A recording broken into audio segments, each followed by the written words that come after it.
and it won't pick it up on the live stream. And good evening, everybody, and welcome to Wichita, Kansas, 92nd NBC World Series, powered by Evergy. I'm Todd Hook, pleased to be with you tonight. I am the voice of the Aviators. I'll be describing tonight's action. I am joined by the one and only Jake Wellington. I appreciate it, Todd. Thanks for welcoming me in. And here we are. Jake, say hi to everybody at home. How's it going? My name is Jake Wellington. I was the voice of the Wellington Heat this summer. I'm super excited to get my NBC debut in today. Grew up watching it, played in it. Now I'm commentating it. And let's go to those starting lineups. We got the Seattle Studs versus the Oklahoma Lookouts. Studs are the visiting team. Here's how they will go. Dante Grant will lead it off and play center field. Bradley Carl will be in left, and he will hit second. Hitting third is Jeremiah Crane. He will be over at third base. Gage Thompson will play shortstop and be the cleanup man. The designated hitter will hit fifth. That is Kalen Halstead. Jackson Copeland will be over at first base and hit sixth. Tristan Ringrose will be at second base, followed by Joel Fernandez and Ryan Sparrow. We are just underway. 1 ball and no strikes to Dante Grant. So the Studs, Ooh, that's that a good is piece of hitting up right the middle, field. up the right side for a base hit, and good start for the Studs. So it looked like a fastball on the outer half, and he was able to pull that ball.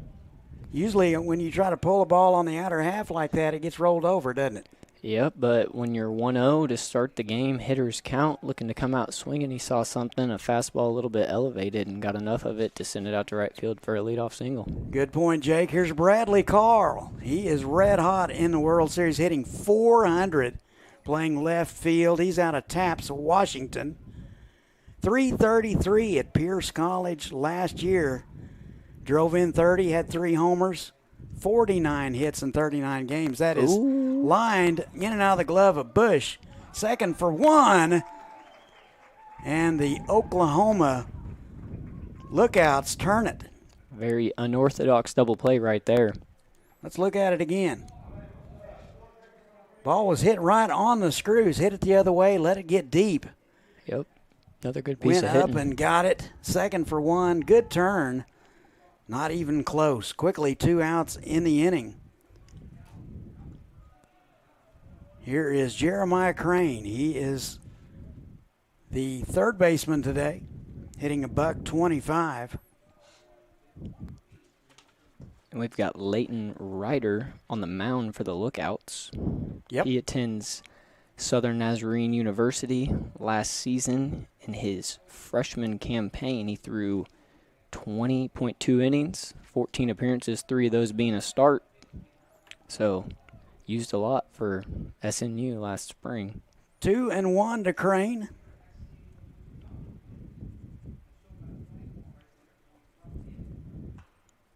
That is popped foul out of play. Crane out of Tacoma, Washington. Limited action at University of California, Santa Barbara. He got into 12 games and collected 8 hits. 2 balls and 2 strikes, 2 outs in the inning. That is on the ground left side. Bush retreating, and he will throw it in the dirt. That's probably going to be a base hit. He had to go a long way to get that one. Yeah, that's what I was about to say. That's a great play by the shortstop, covered a lot of ground. You're really looking for your first baseman to scoop that, especially playing on turf right here. Yeah, that wasn't an in-between hop, Jake. No. That was a short hop. Let's look at that defense for Oklahoma, left to right in the outfield. McCullough, Kilgore, and Stout. Taylor over at third base. Bush at short. Ross over at second base. Osborne at first. Edwards doing the catching. And, of course, you talked about Lathan Reether on the mound. So there is your defense for Oklahoma. Here is Gage Thompson. Thompson hitting a $143 in the World Series. 1 ball and no strikes to him. He is from Puyallup. $125 at Central Arizona College last year in 15 games. 1 ball and 1 strike to him. 2 outs in the inning, top of the first. If you're in the area, get on out here. It's a hot one, folks. Temperature's 100, heat index 103. I can only imagine how hot it is on the turf right now. Yes, as well. It's very hot on the turf. You're right, Jake. Winds out of the south at 11, so that's blowing out to left. Was not a factor in the 11 o'clock game. We had no long balls. It was blowing out the same way. So we'll see tonight. 2 balls and a strike. That is fouled away. Studs hitting .206 as a team in the World Series and giving up 9.5 runs a game, and opponents are hitting .359 against them. And that's why they're looking at Leighton Reither, trying to get a good start today, give him some He'll need to go consistency. deep. He will need to go deep. We need to get 4, maybe 5 innings out of him. And there it is. And Gage Thompson will watch it. That'll do it. The Studs will strand 1. Half inning in the books. No score. We'll be right back.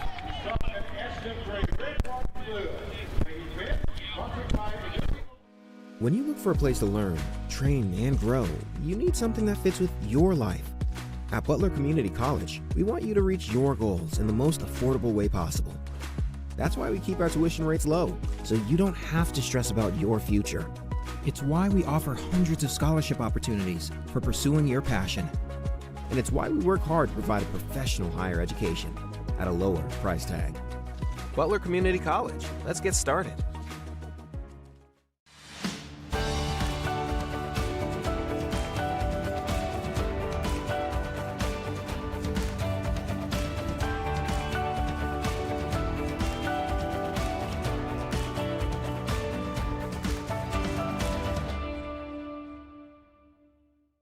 And welcome back to Wichita. Half innings in the book. Lookouts and the Studs, no score. Here's how the Lookouts will line up tonight. Aiden Kilgore will lead it off and play center field. Cooper Ziders will be the designated hitter, and he'll hit second. Carson Taylor will hit third and play third base. The cleanup man will be the first baseman, Stephen Osborne. Peyton Bush will be at shortstop and hit fifth. Cade Ross will be at second base. He will hit sixth. Hitting seventh is Aiden McCullough. He is in left field. Parker Edwards behind the dish. He will hit eighth, and rounding out your order is your right fielder, Luke Stout. Again, that's Kilgore, Zeters, Taylor, Osborne, Bush, Ross, McCullough, Edwards, and Stout. Defensively for Seattle, left to right in the outfield, Carl, Grant, and Sparrow. Crane over at third, Thompson at short, Ringrose at second base, Copeland at first, Fernandez doing the catching, and Cooper Wygant on the mound. First one to Aiden Kilgore.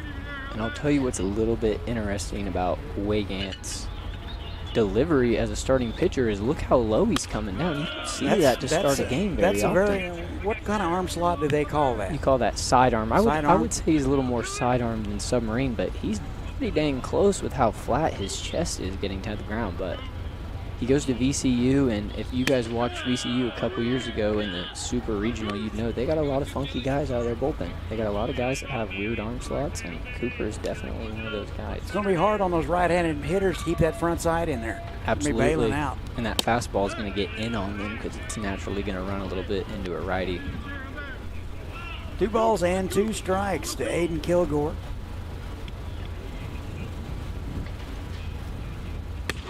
Swung on a miss, and that'll do it for Aiden. That'll be strikeout number 1 for Coop.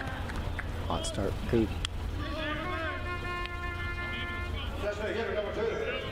So let's look at where that pitch is. See, it's running away from the left-handed hitter. Absolutely. So not much he could have done with that unless let it get deep and maybe hit it the other way. Yeah. It's Cooper Zeters. That's what these lefties are going to have to rely on is letting it get a little bit deep, but Coop's got some velo with that funky delivery as well. He sure does. Zeters hitting .500 in the World Series. He's a designated hitter. 1 ball and 1 strike. See, typically when a hitter's ahead 1-0, early, you're not taking that fastball up the middle, but with a weird delivery like this, it takes a little bit getting used to, and that's another one. 1 ball and 2 strikes.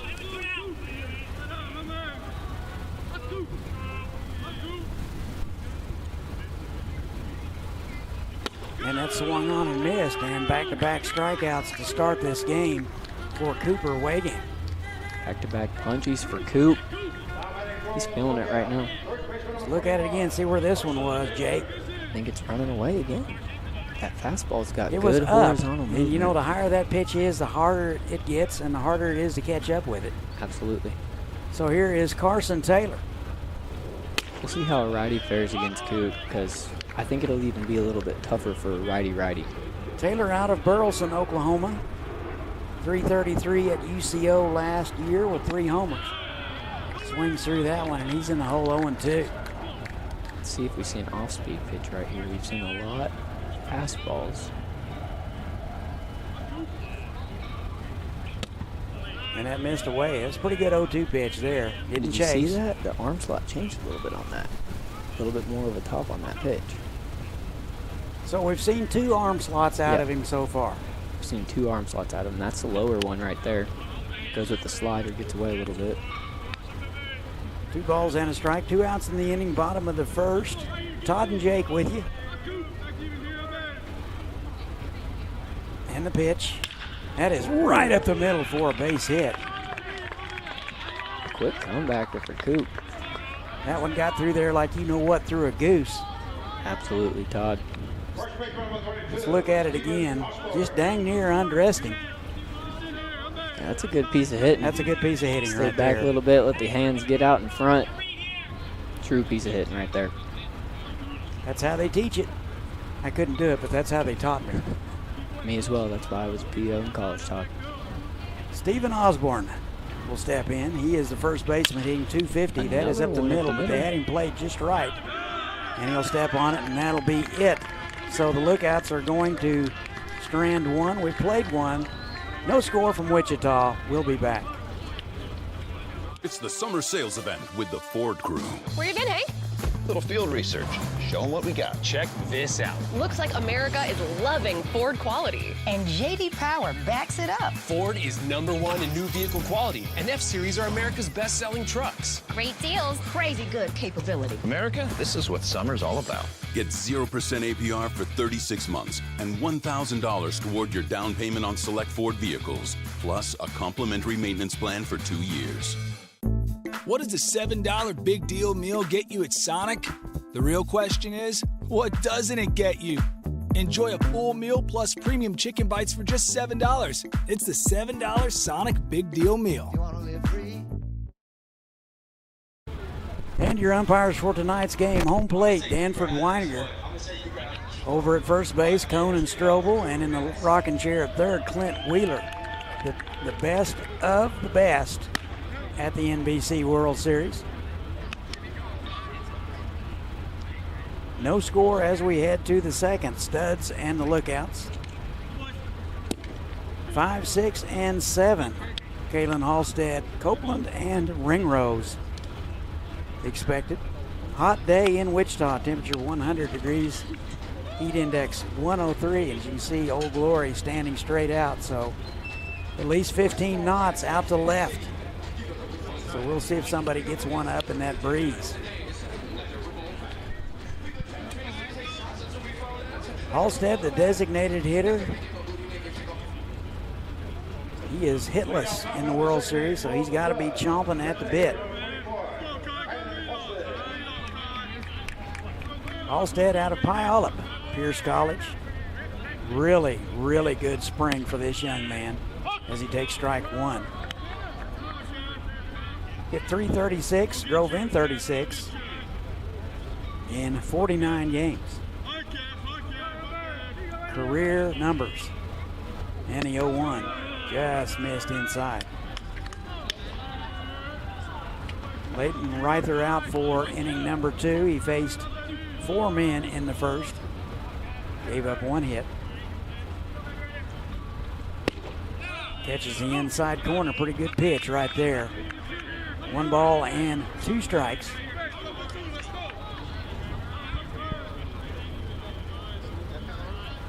One and 2 to Halstead. Whole right side of the infield looking into that setting sun, or will be. That'll probably be a factor before too long. goes upstairs with the fastball. Miss, but you can use that miss right here to go off speed. Tunnel that curveball off that high fastball. Somebody told me, Jake, that the best pitch in baseball was a well-placed fastball. What do you think about that? I would agree. Okay. No matter how hard you throw, fastball, located anywhere on the dish, you can get anybody out. But there's nothing wrong with a nasty slider either, Todd. Not a thing. You can place it on the ground. That's left side, speed. Bush. Up with it, over to first. Got him. Holy mackerel, Bush went to his right, planted, and Osborne dug it. Watch this, Jake. Good play there by Osborne. Great play by the shortstop, too, but He got rid of it in a hurry. he did. And Osborne this time around makes a great stretch and a scoop. Pitcher loves it. Pitcher loves good hands. 6-3 if you're scoring at home. Here's Jackson Copeland. First pitch swinging, that is into left field. McCullough, and he won't get there. And into second base with a one-out double is Jackson Copeland.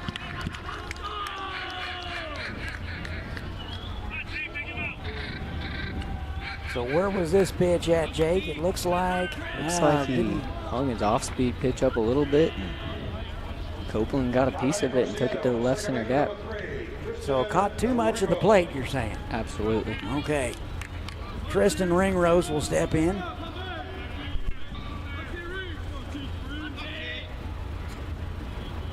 Tacoma, Washington product. He had another great spring.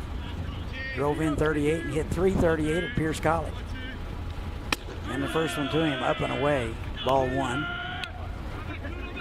One out in the inning. We're in the top of the second. No score. Studs and the Lookouts.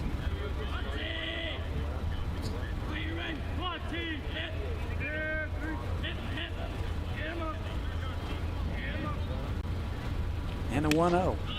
Swung through and missed. Looked like he took a little off, Jake. No, Was that a fastball? Back-to-back 90-mile-an-hour fastballs out of Reither right there. Firm fastball.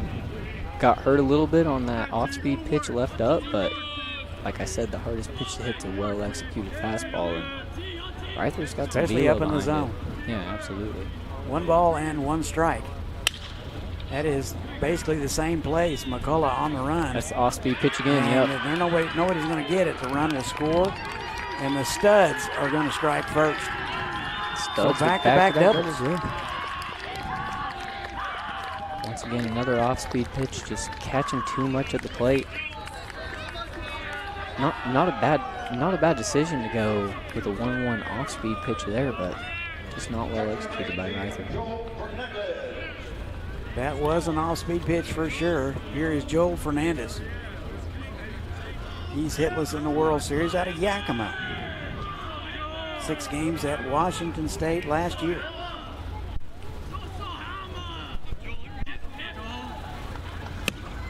And the first pitch in there for a call strike. A nice heater at 90. That was on the outer half. Yeah, see, that's a well-executed fastball. That's going to be hard to get to for the Studs. A 90-mile-an-hour fastball, blowing away. That's a good pitch right there by Reither. The only thing you're going to do is break your bat on that one. Yeah. And the 0-1 missed away. 1 ball and 1 strike.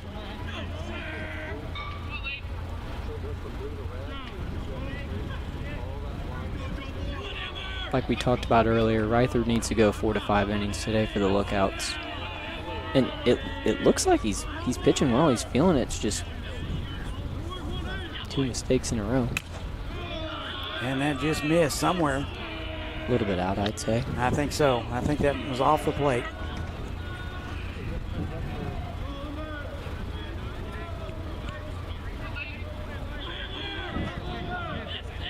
So Studs 0-2 in the World Series. They lost to the Gold Sox 10-7 on Thursday, and Junction City Brigade took it to them 12-6 on Friday.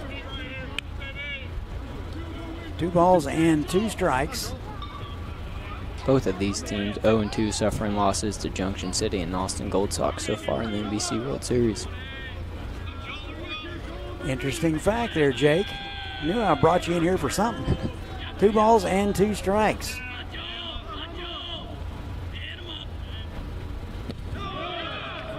Outfield not very deep. Was a good stop by Edwards. He's a wall back there. Yeah, that's big right there to save 90 feet. So the base runner on his secondary kind of lost his footing there. Had a good read. Must be some ice out there or something. I don't know. Oh, I don't think there's any ice. You don't think there's any today. ice out there, Jake? Okay. He's going to talk to the grounds crew about that. 3 balls and 2 strikes. Swung on and missed, lost his bat. And that will be it for Joel Fernandez. Another 2 outs in the 90 inning. mile an hour fastball right there by Reither to get the second out of the inning with the punchy. Look at it again. Where was this fastball located? It was up. That's one Reither's going to want to clip after the game. Get somebody to punch out and they throw their bat. That's got to get a little bit of confidence. Yeah, this going inning from the brought to pitcher. you by the makers of Pine Tar. It was a joke, Jake. I got it. Okay, all right. Just making sure.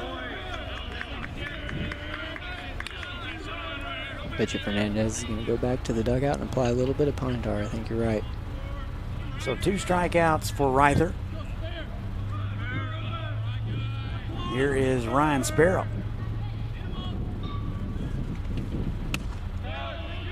And that missed away. Good location, just a little bit off the plate. He's out of El Dorado Hills, California. Hit .318 at the University of Puget Sound. 3 homers, so he has some power. Maybe get one up in this jet stream. Here's the 2-0. On the ground, left side. Another chance for Bush. He's up with it over to first, not in time. An infield hit for Ryan Sparrow. Over to third is Ringrose. I mean, that saved a run just getting to it. Absolutely. I was about to say, Bush has some serious range over there at shortstop today. He's You can showing look it at off his early. range going to his right. He went a long way. Just pulled him off the bag a little bit. That's a tough play no matter what. I don't think he gets him if it's on time. If he doesn't pull him off. I think you're right, Todd. Runners at the corners. 2 outs in the inning. Here is Dante Grant. Base hit in the first. He is 1 for 1, so he picked up his first hit of the World Series. Got off the schneid. Puyallup. A lot of guys out of that town. Must be local. He's kind of a journeyman, Jake. He's been around, class of 2023. He was in the Padres organization, independent ball. So he's been around. He's found his way to the NBC World Series. It's where the best of the best play. Oh, we could name names forever, Todd. Yes, we of some of could. the greats that have played here. A lot of greats come through this place. A lot of active guys, a lot of retired guys. 2 balls and a strike to Dante. And the pitch to him. That's lifted into the left field. McCullough coming in, and he'll get it, and that'll do it. So the Studs get 1. They strand a pair. We played 1.5. Studs 1, and Oklahoma nothing. You're watching the NBC World Series. Maybe you're just installing a mailbox. Do you still need to call 811? Absolutely. Buried utility lines are everywhere. Installing mailboxes and fences are examples of projects that require you to call 811 so that you know what's below before you dig. Hitting a line can knock out service to your home and neighborhood, resulting in fines, damages, serious injury, or worse. Safety is in your hands. Call 811 before every dig. At Evergy, we're focused not just on what we power, but on who we power, right here in our community. We provide payment assistance to our neighbors who need it. Invest in organizations and people, creating opportunity for all to benefit. And volunteer our time around our hometown so that together we improve it. Because we're committed to spreading good energy throughout our community. Evergy, the utility company.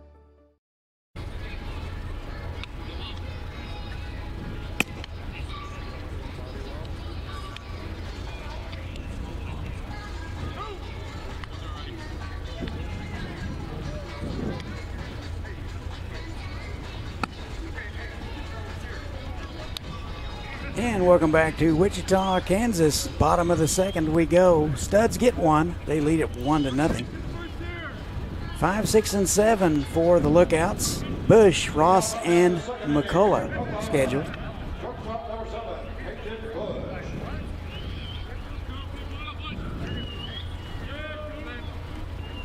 Peyton Bush hitting .250 in the World Series. Swings through the first one, strike one.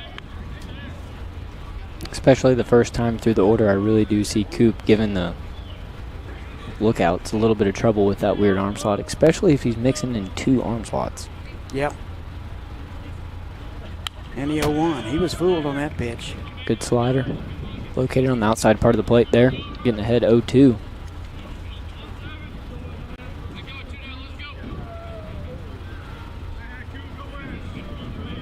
Bush out of Amarillo. Spent some time at Angelo State.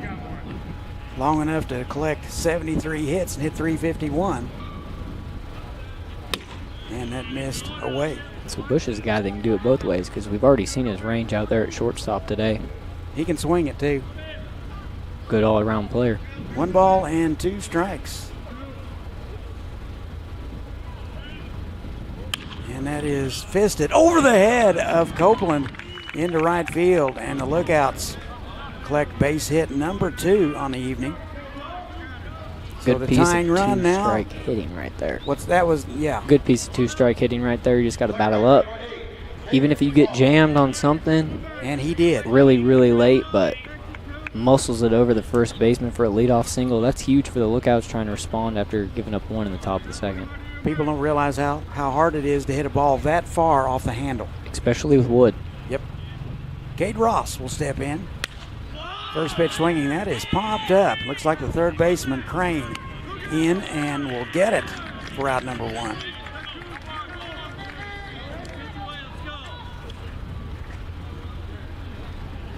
So Aiden McCullough will be next.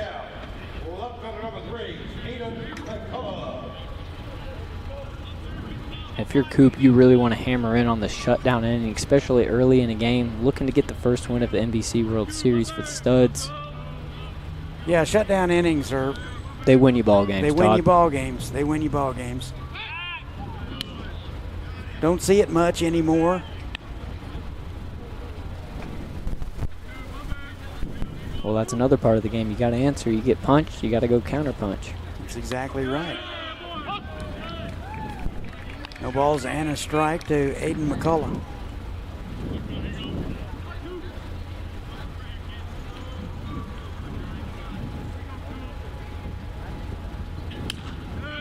That is fouled away. No balls and 2 strikes. Lookouts hitting $197 as a team in the World Series, giving up 8.5 runs a game. Opponents are hitting .288. No balls and 2 strikes. Swung on and missed. And that'll do it for Aiden. Good morning, good afternoon, and good night right there. Coop dealing. Where was this pitch? It was on the outer half. He was just protecting. Started out, came back a little bit, enough to get a swing right there. So Parker Edwards will step in.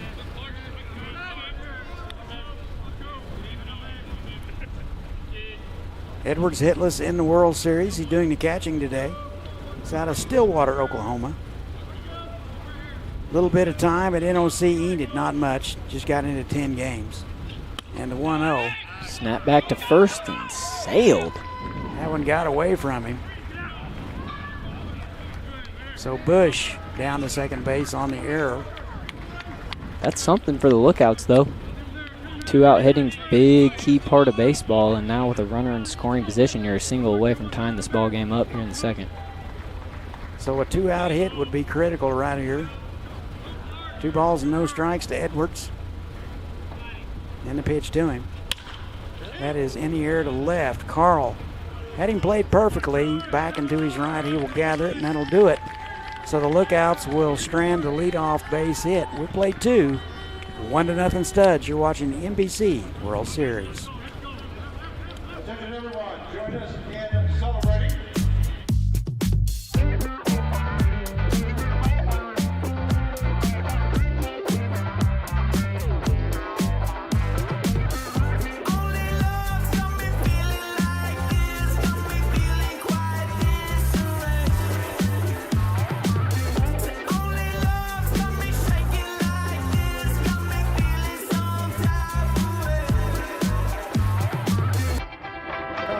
member, Terry Brewster. Presenting tonight's award is Sherry Farmer. Tonight's honoree is Megan Musler. Megan grew up on a farm in far northeast Kansas, where she and her sister found a passion for FFA. For over 25 years, she has had the privilege of supporting FFA and agricultural education through her work at Cargill, and has enjoyed watching the same values that she learned as a member shape the next generation of leaders. Volunteer alongside Kansas students reminded her that sometimes the greatest gift you can give someone is simply helping them find their people and community where they belong. Megan is humbled and grateful to be recognized among those who served. FFA gave so much to her family, and she counts it a blessing to give even a small piece of that back. Congratulations, Megan.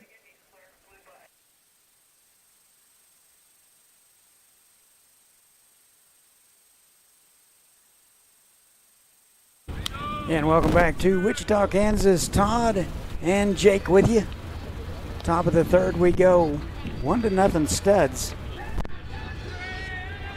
Seattle boys will send 2, 3, and 4 to the plate. Carl, Crane, and Thompson. Here's Bradley Carl. Out of Taps, Washington. 333 at Pierce College last spring, and he takes ball 1. Bradley's 0 for 1 today, bounced out in the first. Reither looking to get through a tough part of the Studs order right here and get back into the dugout. That is into center field. Shades down. Kilgore on the run will get it for out number 1. First step was a drop step on that one. He did it right and then made the correction. Yeah, that was a nice play there by Kilgore out in center field. Looking into the sun, by the way. Covered a good chunk of ground right there for out number 1. Jeremiah Crane, he is 1 for 1 today. Singleton was stranded in the first. Swings through the first one, strike 1. Reither's fastball has been electric so far today. He's only got hurt on those 2 misplaced off-speed pitches in the second inning, but that fastball, a lot of swing and misses. That one had some giddy up on it at 91. Yeah, that's the highest we've seen so far today out of Reither.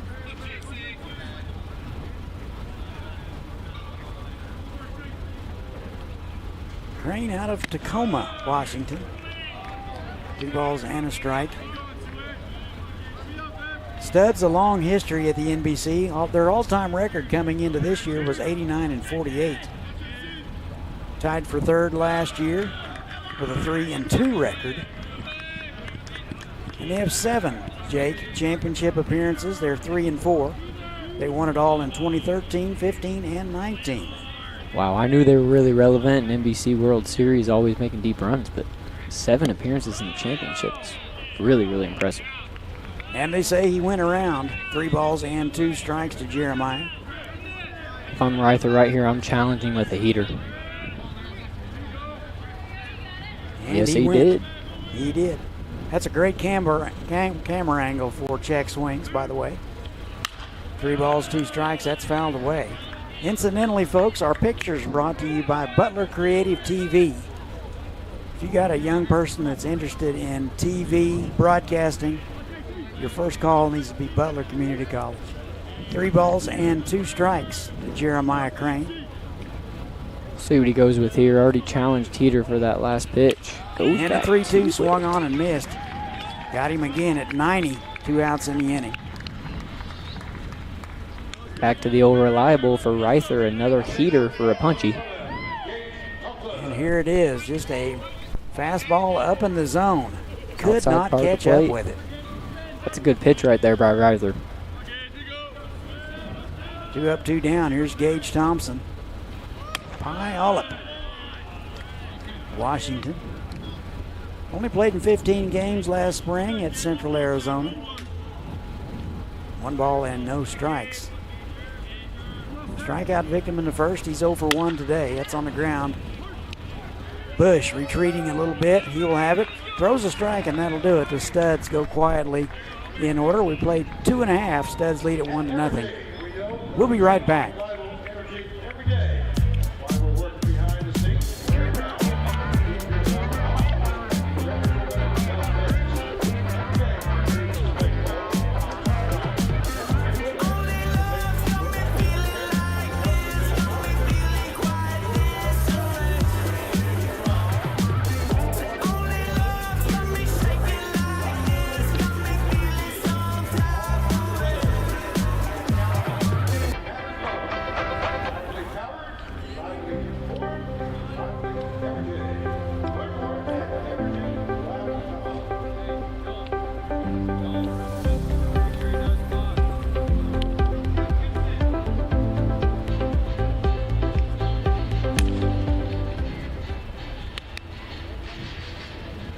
Home half of the third we go.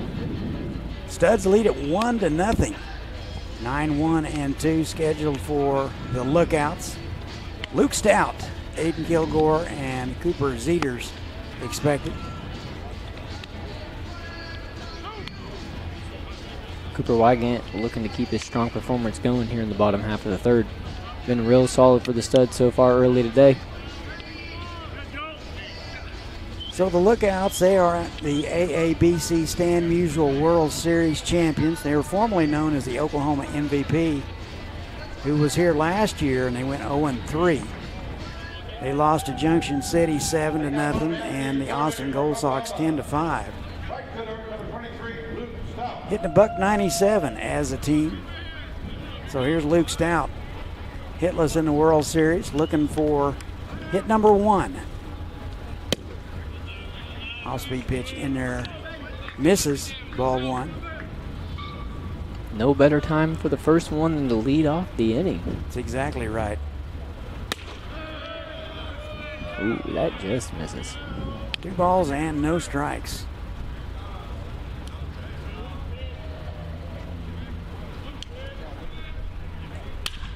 That is on the ground right side. Ringrose to his left. He's up with it. Throws him out in plenty of time. 1 out in the inning. Look how he rounds this ball out, second baseman.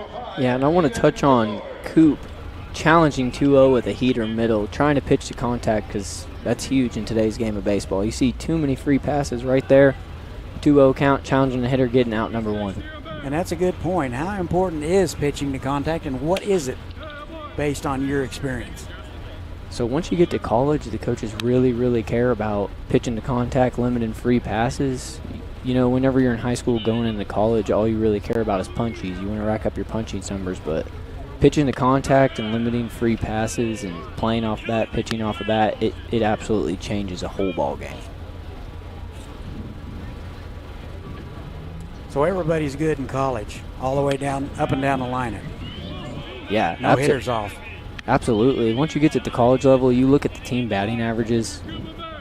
So a lot of time it's 330, 340 plus. Nice. Kilgore at the plate. He is 3-1. He's hitting 250. This will be another hitter count right here, so we'll see what Coop does. Got to get in there and challenge him here. Kilgore 0 for 1. Pretty good spot. Just missed. And a 1-out walk. Let's look at it again. Yeah, that's a good leave right there. Just a little bit low and away. A little bit down. So first walk issued by Wygant.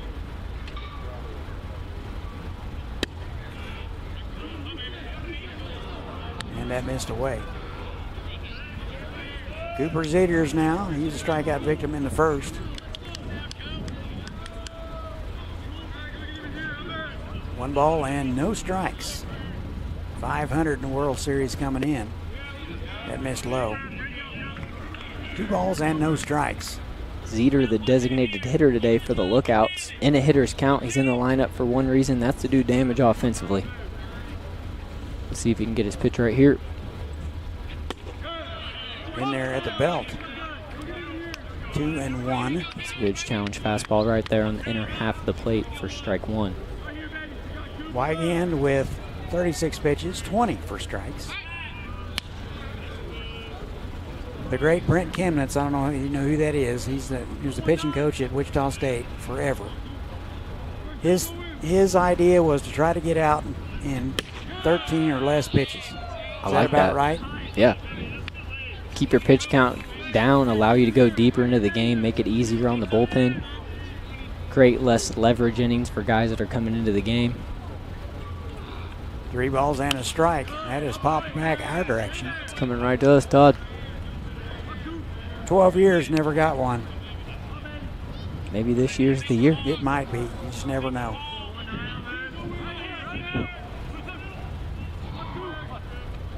Three balls, 2 strikes, 1 out in the inning. Home half of the third. Ooh. That missed wildly. Hooked that fastball a little bit in. So back-to-back walks issued by Coop. And just like that, the Lookout's got something going here in the bottom of the third.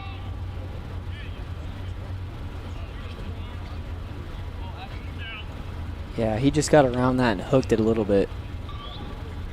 So Carson Taylor will step in. He's 1 for 1. They're going to talk about it. So it looks like the entire infield is in. Is part of this discussion about defense and part of it about pitching? I think a lot of it's to get the Coop a breather right here with how the heat's going. I don't think it too much is going to be into the defensive look because the Lookouts have their 3-hole coming up. I don't see a world where he squares around or anything. You're going to let him swing away, especially being 1 for 1 so far today.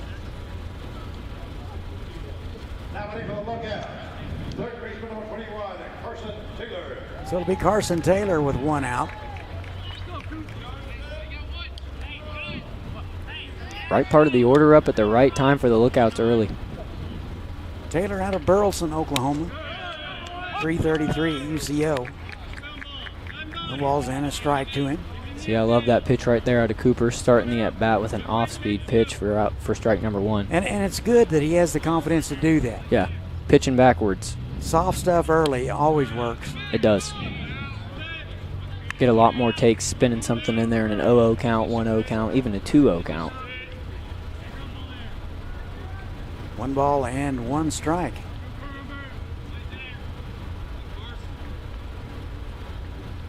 And the 1-1 is fouled away. He had a nice pass. That was a big hack there. Big hack there by Taylor. He was thinking 21st Street on that one. Yeah, I was about to say he's definitely up there trying to do some damage. First and second, 1 out in the inning. Carson with a base hit in the first. He's 1 for 1. Ball and 2 strikes. That's up the middle. Caught by the second baseman. Flipped to second in time. Unbelievable. What a play by Ringrose. Not only does that save a run, but that gets you the second out of the inning, too. Unreal play there by the second baseman. Let's look at it again. That was headed to center field, but Ringrose was cheating that way, but still and then able to have the presence. Rolls and throws it at the same time. My goodness. That's a great defensive play right there. And if you're Coop, you're real happy. Now you're in a spot to get out of this inning with a 0. So now 2 outs in the inning. Kilgore over to third. And strike 1 to Carson Kilgore.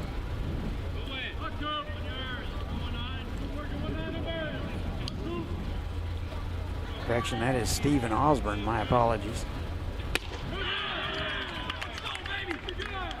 Osborne big hack there, now down 2-0-2. No balls, 2 strikes. Osborne reached on a fielder's choice in the first.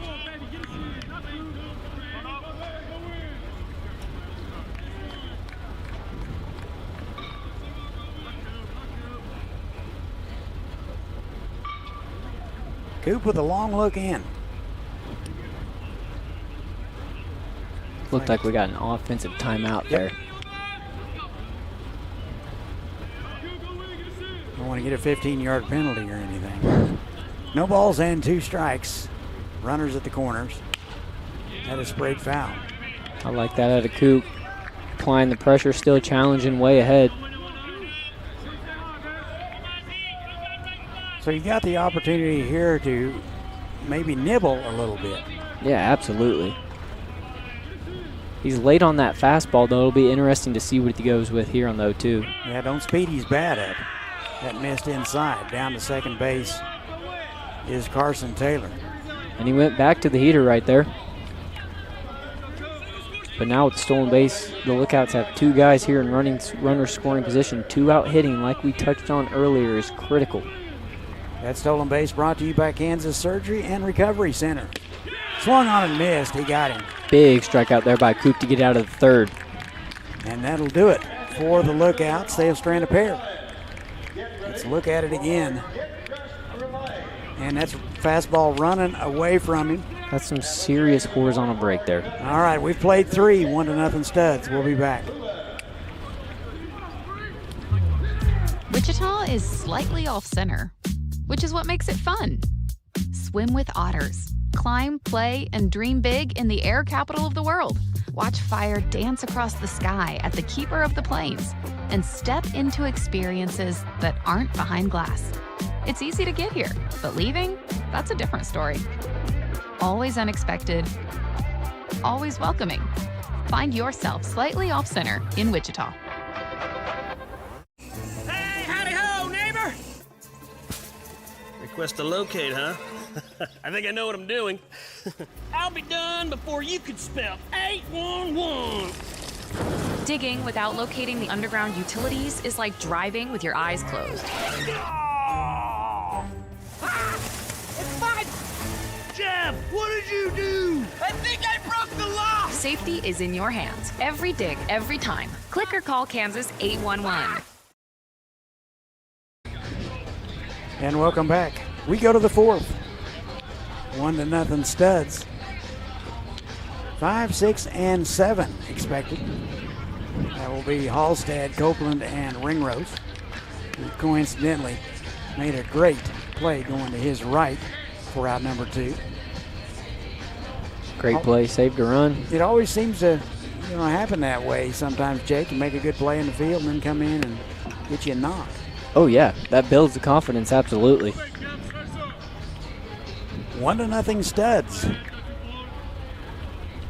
Game moving right along.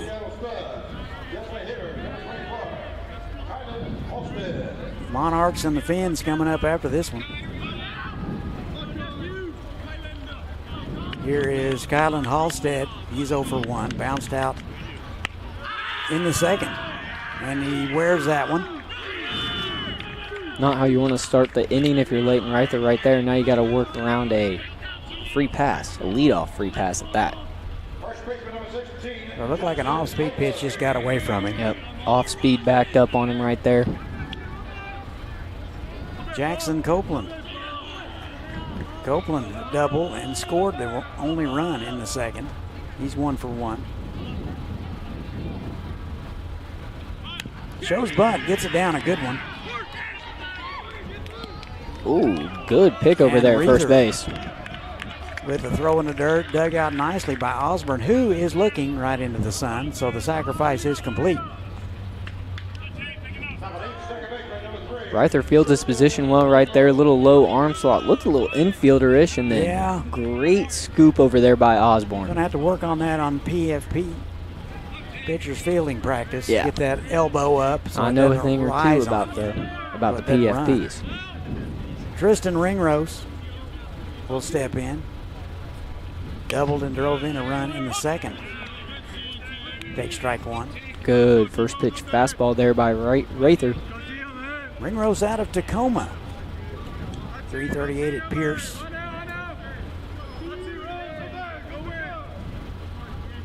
No balls and a strike. And a pitch. Missed inside. 1 ball and 1 strike.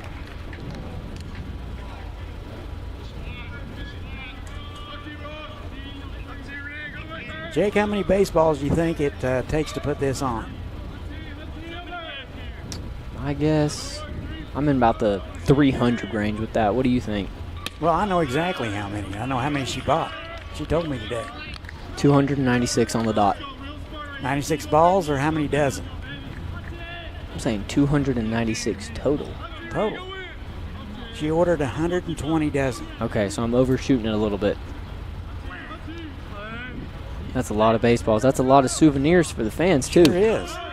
That missed away. 3 balls and a strike. Hey, a little fun fact from the truck. They went from Diamond brand balls to Rawling. That's an upgrade right there. I think so. Diamond balls had handles on them. 3 balls and a strike. Missed away and a walking. Just yanked another fastball, but with 1 out and a runner on second base, a free pass right there. There's never a good time for a free pass, but this is definitely one of the better times. Well, you can set up a double play ball here. Double play ball is now in order. That delivery looked a little herky-jerky for some reason. Definitely a little herky-jerky. So here is Joel Fernandez.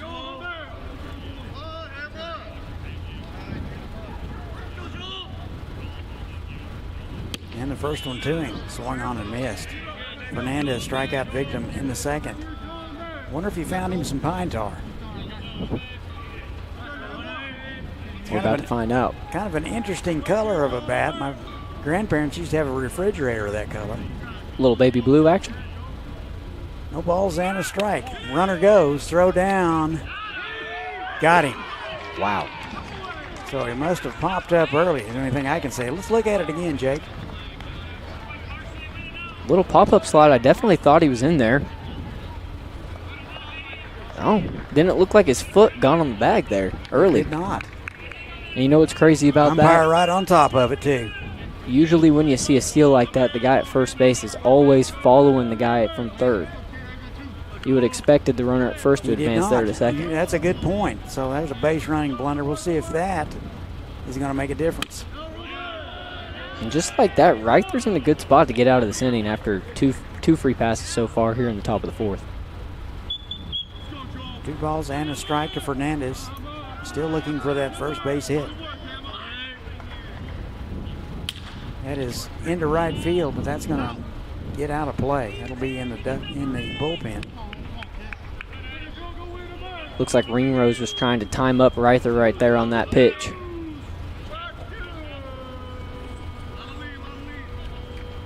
Had a big lead, but shut it down after the secondary. Didn't get a good jump, so he stayed put there. 2 balls and 2 strikes. I think we could definitely see Ringrose in motion on this pitch. It's a good pitch to run on. Stays put. And the 2-2, he'll watch it.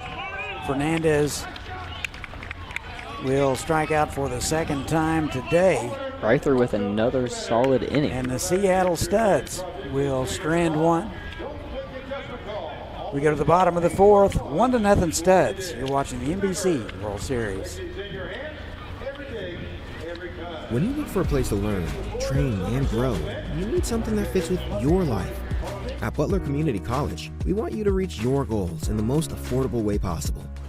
That's why we keep our tuition rates low, so you don't have to stress about your future. It's why we offer hundreds of scholarship opportunities for pursuing your passion. And it's why we work hard to provide a professional higher education at a lower price tag. Butler Community College. Let's get started.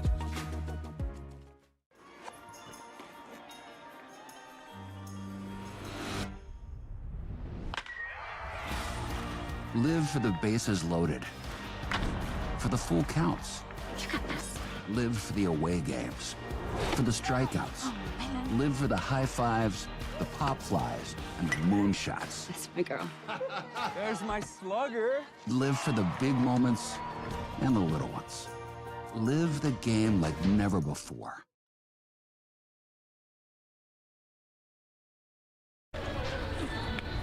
And welcome back to Wichita, Kansas, 92nd NBC World Series powered by Evergy. Todd and Jake with you tonight. We head to the home half of the fourth. Studs lead at 1-0. Cooper Wigand out for inning number 4. He has tossed 49 pitches, 29 for strikes, and he's faced 13 hitters. Both teams competing well today, especially on the defensive side. I don't know if we've touched on this yet, but the winner qualifies for bracket play and the loser's going home after this game. That is correct. Bush, Ross, and McCullough expected. Here's Peyton Bush. He's 1 for 1, singled in the second. Bush out of Amarillo. Last time Bush was up, we saw him muscle one over the first baseman's head late in the count. Slightly open stance. How does that translate, I wonder, into that arm slot that he's facing? I guess that I think it's got to be really hard to get your timing down. To get your foot down with a guy like this that's fastball is going to run in on your hands constantly as a right-handed hitter. See how it works out for him. 1 ball and 1 strike. 73 hits at Angelo State last spring for Peyton. And the 1-1 took a little off. That's a well-executed slider right there in a 1-1 count. Was at 70. Because now you can go back to that because it didn't seem like Bush liked that pitch too much, and then you can also run that hitter or run that fastball in on the hitter and tunnel it off that slider. 1 ball and 2 strikes. Swung on and missed. He got him. He goes back to that heater right there. Gassed him up a little bit. Look at it again. Heater up in the zone. Boy, he's been effective with that all day long. Yeah, he has. That fastball from that arm slot, definitely hard to get on if you're the lookouts. Strikeout number 5 for Coop. Through 3 1/3. Cade Ross takes ball 1. Ross 0 for 1 today. Still looking for that first knock. Bethany, Oklahoma native. 350 at Southern Nazarene. Drove in 42 and hit 4 homers. Bethany native staying in town, going to SNU. Yep, can't beat that. Probably sleeping at home every night, eating at home most importantly. Yep, eating mama's cooking. Something you miss while you're at college. You have no idea. Yeah, I guess you do. 2 balls and a strike. Ross was on that. He liked that pitch right there. He laced that one, just foul though. Those left-handers like that pitch down and in. 2-1. That missed away. So as a left-hander, you could probably dive towards the plate and get away with it with an arm slot like that. Yeah, the only thing you got to worry about is that front hip fastball that looks like it's coming right at your hip and it dives into the inside part of the plate. And a 3-1, swung on and missed. It's now full. Big hack right there. I'm expecting Coop to come back with another challenge pitch fastball, especially in a full count. Got to put something in the zone. Don't want to give up a free base runner here in the 4th. And a 3-2 is ripped foul right side. That's why you don't park over there, folks. And that's 2 heaters so far this at bat that Ross has been all over and a little bit early. Coop's got to be wondering what he wants to go with right here in the full count. And a 3-2. And he hit him. That's a good at bat there by Ross. Sure was. That's a quality at bat. He saw a lot of pitches.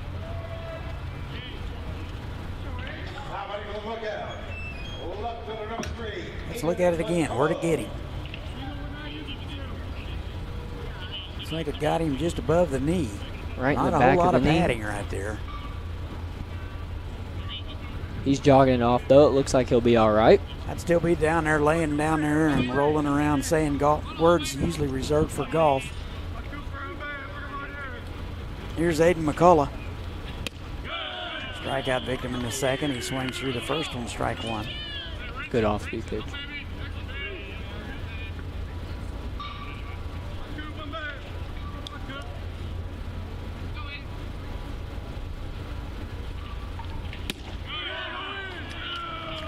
Quickly 0-2.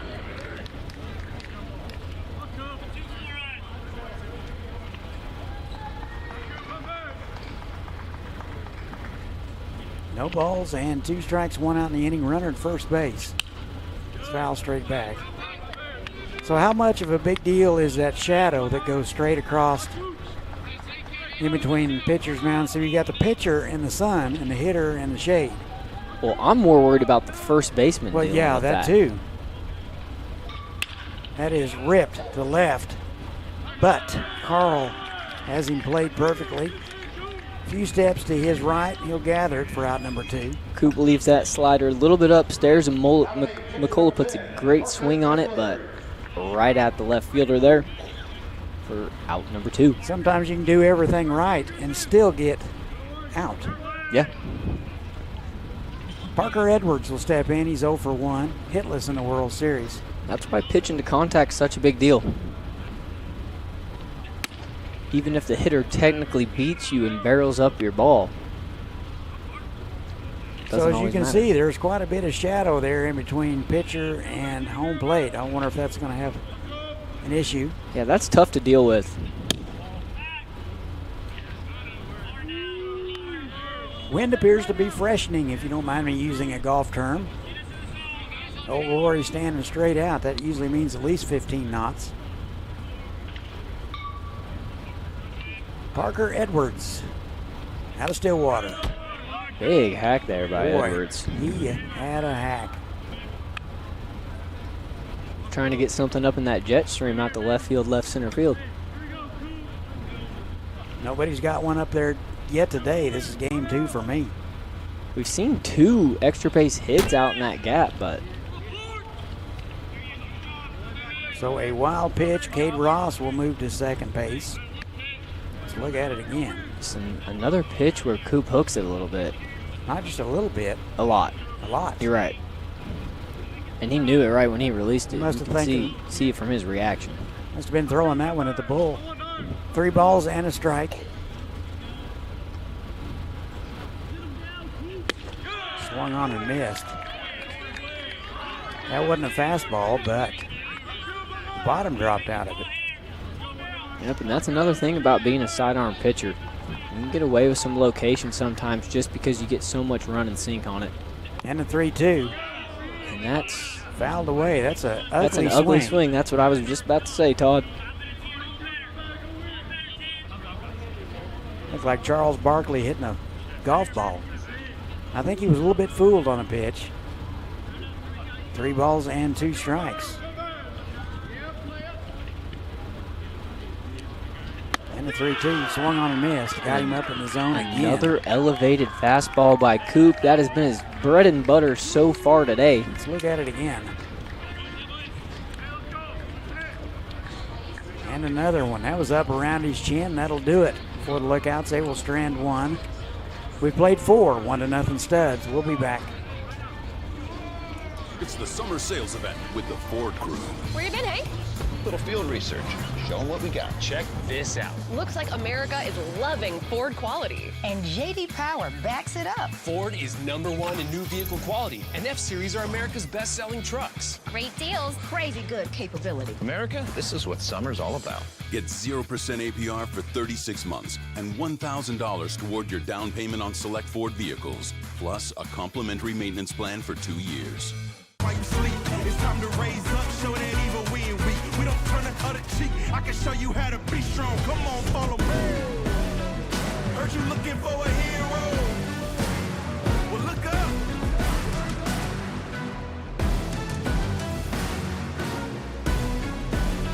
I know the journey got hard for a minute, but I ain't giving this up.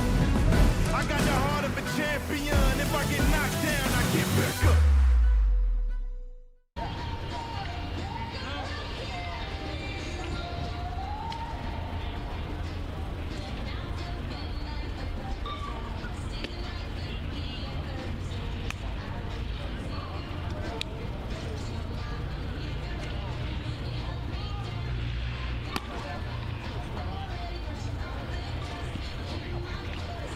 A 1-run ball game as we head to the top of the 5th. Studs lead it 1-0. Seattle boys will send 9, 1, and 2 to the plate. Sparrow, Grant, and Carl. Reither out for inning number 5. He's thrown 58 pitches, 31 for strikes. So pretty good numbers, Jake. Yeah, absolutely. And the first one to Sparrow is up, ball 1. Arthur's definitely been electric today. There's been a handful of base runners throughout the game, and he's finding ways to work around it, especially with that heater. 2 balls and a strike to Spyro. He is 1 for 1, singled in the second.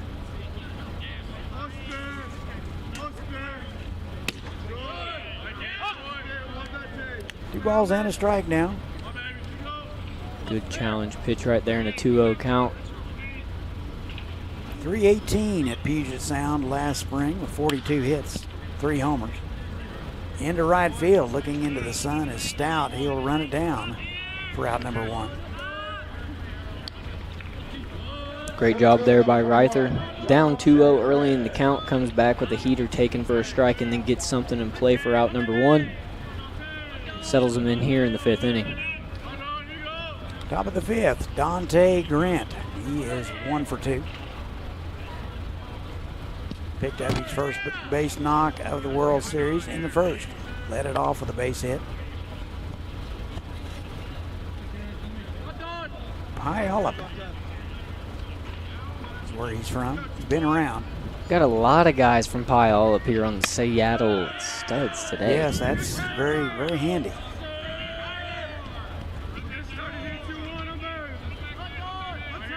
2 balls and no strikes. Hit 300 in rookie ball. That was his best year, 2023. 2023 through 2025, he was with the Padres. Independent ball 2026. 3-0. And he'll walk him. So a 1-out walk to Dante Grant.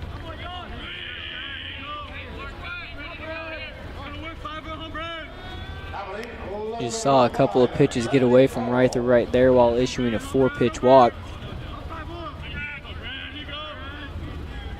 Good time to get in the zone and get a little 2-ball action here, Todd. Yep, second walk issued by Reither. Bradley Carl deposits that into right field. That will fall. Stopping at second base is Dante Grant. Looked like Grant had to settle down a little bit right there. Yeah, I think he was concerned that was going to be caught. Yeah. Yeah, you see him jogging a little bit. Gets down, thinks about going first to third, but because he had to settle in about the midway point of the baseline right there, he'll stay put at second base. So pretty good base running and a good decoy by Stout. Here is Jeremiah Crane. First and second. One pitch, they can get out of it. That is popped foul out of play. Gets ahead with a heater right there. Crane 1 for 2, singles in the first, strikeout victim in the third. Crane out of Tacoma. He headed back to University of California, Santa Barbara.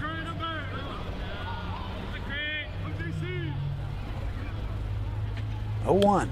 Bounced foul. That's a good off-speed pitch right there to get ahead 0-2 from Leighton Reither. Yeah, if you get this guy, then you have a whole lot of options for Thompson, who's next. Yeah, and this is the heart of the order here for the Studs. Got to find a way to limit the damage right here and get out of this. No balls, 2 strikes. That is on the ground. That will get through the right side. They will send the runner. Here is the throw to the plate. Oh. Safe. What a fantastic throw by Stout. He put it right on the money.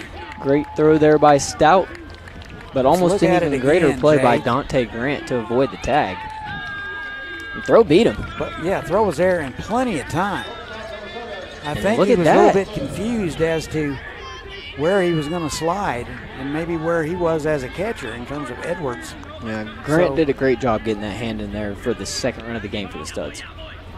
First and second, an RBI for Crane. And we're going to get a mound visit here from the Lookouts. 2-0 Studs. We're in the top of the 5th. They're going to talk about it.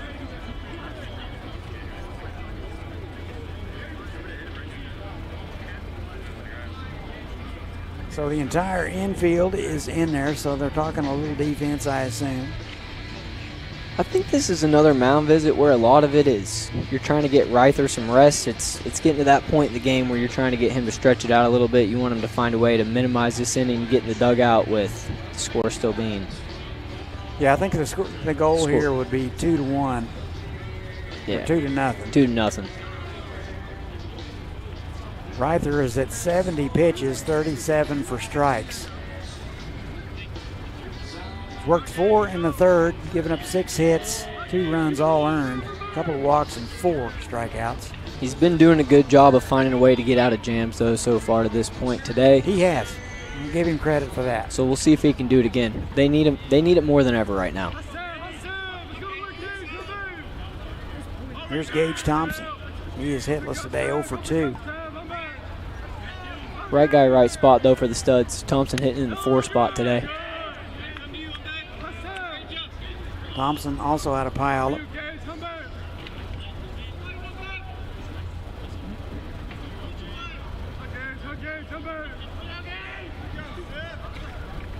And the 1-0. Just missed. Yep. Not a bad pitch, but nonetheless, a little bit outside there. Got to go challenge pitch right here. 2 balls, no strikes. One out in the inning.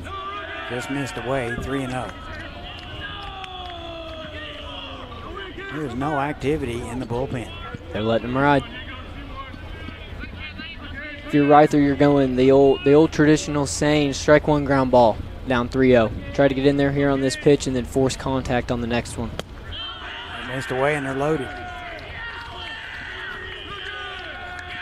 So a little uncharacteristic for Leighton Reither.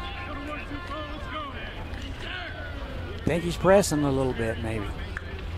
Definitely misses down right there, and that's going to do it for Reither today. Manager out of the bullpen. That is Kyle Casey. This call to the bullpen is brought to you by Kansas 811. Whether you're planting a tree, building a fence, or starting your new next project, always call 811 before you dig. Hey, howdy ho, neighbor! Request to locate, huh? I think I know what I'm doing. I'll be done before you could spell 811. Digging without locating the underground utilities is like driving with your eyes closed. It's fine! Jeff, what did you do? I think I broke the law! Safety is in your hands. Every dig, every time. Click or call Kansas 811.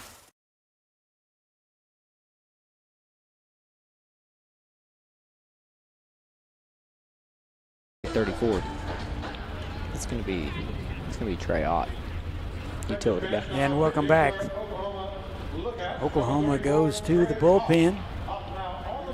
Looks like Trey Ott out of Dibble, Oklahoma, will make his appearance.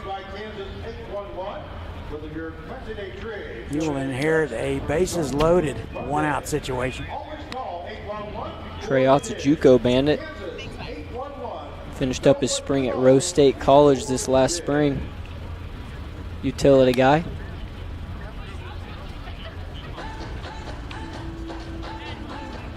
So Trey Ott will inherit a pretty difficult situation. When you come into a bases loaded, one out situation, what are you looking to accomplish in the first 2 or 3 pitches? Obviously trying to get ahead, locate the ball down in the zone, get something in play. Obviously, the biggest thing to get right here is a double play to escape the inning and minimize it to the 1 run that's crossed so far. But if you're Ott, definitely just looking to challenge. It doesn't matter if you're in the 5 spot right now facing Halstead, the designated hitter. You got to get in the zone, force contact, force something to happen here. Pound the zone. Pound the zone, especially at the knees. Good time to shoot at the knees. Kalen Halstead will step in. There's the ground ball. It's going to get and through. That is through. And 1 run will score. First pitch seeing, first pitch swinging there by the Studs designated hitter Halstead. We'll take a look right here. Just through the outstretched diving. Bush. It's the first ball he hadn't got to all day. I was about to say, we've seen Bush cover some serious ground, but Halstead hit that one on screws. Tough to make a play on that. Bases still loaded. Here is Jackson Copeland. That is upstairs, ball 1. 1 ball and no strikes, 1 out in the inning. We're in the top of the 5th, 2 runs across. Studs lead it 3-0. That missed low and away. Trey Ott with some impressive velo right now coming out of the bullpen though. 90-91 so far with the heater. 2 balls, no strikes. That is into right center. Nobody's going to get it. That's going to score 3 100%. 2 runs are going to score. Here comes the 3rd. And stopping at second is Copeland. And just like this game has opened up. The Studs are now up 6-0. 5 runs scored so far in this inning. And Leighton Reither, 3 of his runs come across the score. So where was this one? Middle. Yep. 2-0. That was hit by Copeland. That certainly was. If you're Copeland right there, 2-0 count with the bases juiced, you're looking for that exact pitch, a heater down the middle, and Great piece of hitting right there. Didn't get too big. Let his hands do the work. Shot that one through the right center gap to score 3. And here is Tristan Ringrose, almost hit him. Feels like things are starting to unravel a little bit right now for the Lookouts here in the top of the 5th. 5 runs across for the Studs. Still just 1 out. That's up and away. 2 balls, no strikes.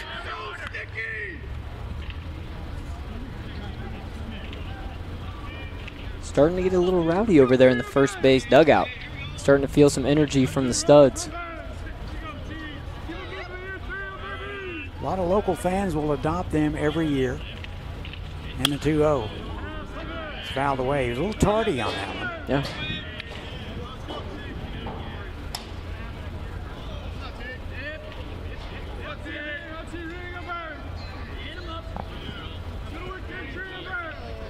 Two balls and a strike.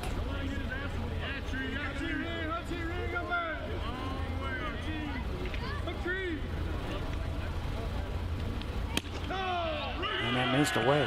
3-1. Problem is Trey hadn't been around the zone and he's not getting any of those borderline pitches. No, the problem right now with Trey is he's getting behind in counts and hitters are able to sit on what they want and where they want. And we're in another spot where it's a big hitters count here with another runner in scoring position. Here's the 3-1. Inside, and you're walking.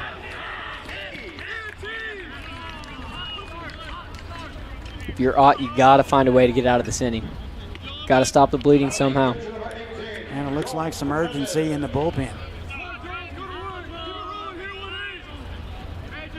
Almost got him.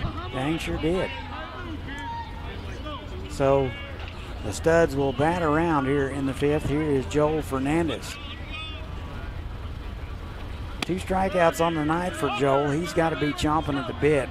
There it is from Ott getting ahead. He's halfway to the golden sombrero if he doesn't stop the bleeding himself.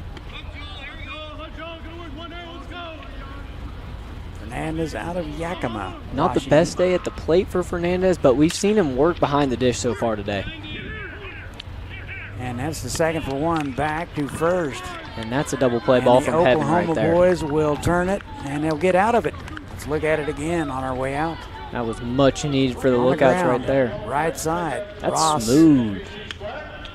Put it right on the money. Got him in plenty of time. That'll do it. Studs score 5 times. They lead it 6-0. We'll be back. Every summer, the NBC World Series comes alive with energy, excitement, and the spirit of baseball. But what makes it truly special? Fans like you. Because of your support, kids get to experience the magic of the game. Your donations power youth clinics, grants, and equipment drives, while sharing Kaiser Carlisle's mantra to play hard and have fun.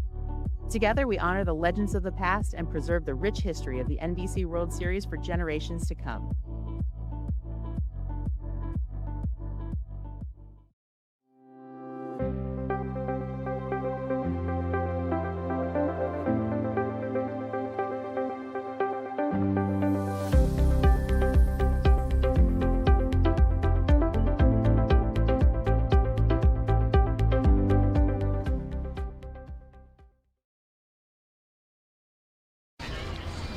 And welcome back to Wichita. Studs break it wide open with a crooked number.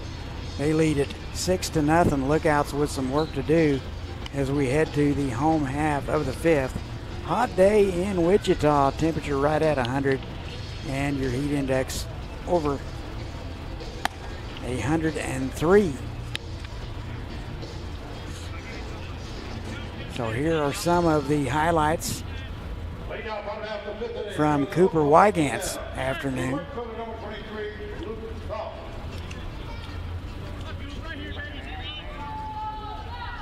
So special thanks to the guys in the truck for putting that together. Big spot here for Coop. Like we talked about earlier, shutdown innings are huge, especially when it's a crooked number. That's exactly right. So Stout, Kilgore, and Zeters expected. Luke Stout 0 for 1, bounced out in the 3rd. And right now for the Studs, you're up 6-0. You're looking to hold on in advance. You want Coop to eat as many innings as you can and keep that bullpen fresh for bracket play. Yeah, they're going to need it down the stretch. That's in there for a strike quickly. 0-2. Pretty good spot right there. Stout hitless in the World Series. And the pitch. Missed away. Slider just backed up on him. As a fellow sidearm pitcher, I know the feeling of that happens much too often. Well, he didn't hit it out in the street, which is good. Yeah. And the 1-2 just missed. Just misses. Coop looked like he wanted that to be a called strike he 3. Certainly did. Started his K strut a little early there. 2 balls and 2 strikes. And that's fouled straight back. He was on time.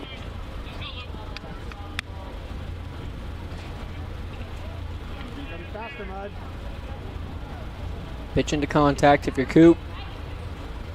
Expecting a 2-2 challenge pitch right here. And a 2-2. That is into right field. A good piece of hitting there. Great piece of hitting. So Stout picks up his first knock of the World Series. He's aboard.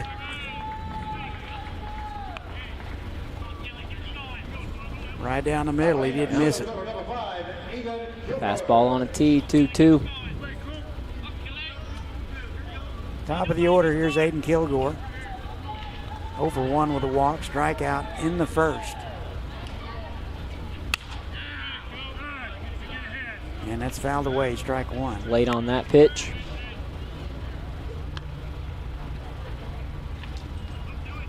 Lookout's still looking like they're struggling to get on time with Coop today. That's back to the box, second for 1, back to first, not in time. So Stout is erased. Kilgore will reach on the fielder's choice. 1 out in the inning. Good job there by Coop fielding his position. Looked like he babied the throw a little bit to second base there. That's a very awkward throw, throwing off the mound like that to second base. It's always iffy. Yeah, the last thing you want to do is spike it or sail it. So you'll take the 1 out, getting the lead runner. Cooper Zeters now, 0 for 1 with a walk.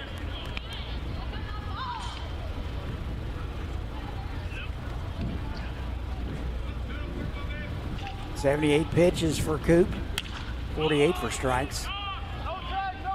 That is lifted to left. Back into his left is Carl. He'll run it down for the out. 2 outs in the inning.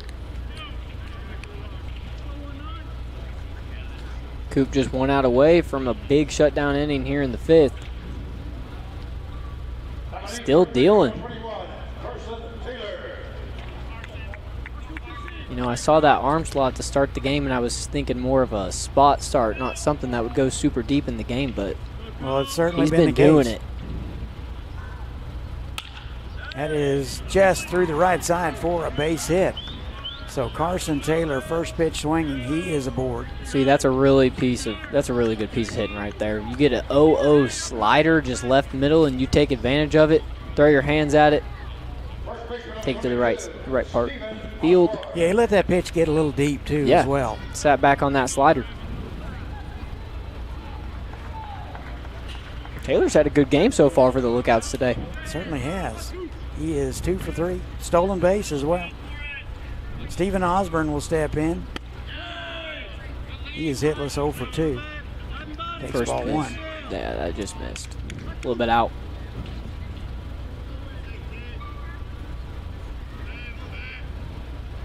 Ooh, runs in and gets him there. And they're loaded. 2 outs in the inning. Where'd it get him? Like one that just crosses the jersey a little bit. Yep. Yeah, just a little bit of jersey there. Nobody bleeding. Long way from his heart. So it seemed like a low-stress inning 3 pitches ago, turns into bases loaded jam with 2 outs. Exactly right. Here is Peyton Bush. Takes strike 1. Bush 1 for 2 today. That's well located right there in an 0-0 count.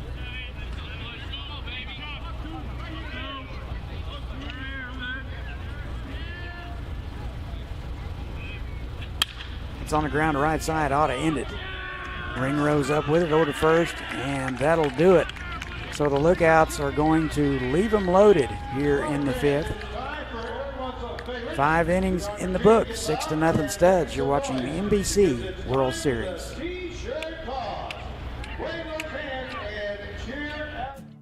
Your family may change over time, but one thing that stays consistent is the need for safe, reliable transportation. Whether you're dropping the kids off at school each morning or sending them off to college, a quality pre-owned vehicle from Davis Moore will ensure they make it there safely. We keep our lot stocked with hundreds of used vehicles, and every single one has passed our rigorous 171-point inspection. Come browse our extensive selection of pre-owned vehicles at any Davis Moore location or check us out online at davis-moore.com. You've got better things to do than scrubbing your car. Club Car Wash has you covered. Superior service, unmatched quality, premium amenities. Give your car the treatment it needs. Join now for unlimited washes. Experience the joy of driving a sparkling clean car again, only at Club Car Wash. Learn more at clubcarwash.com.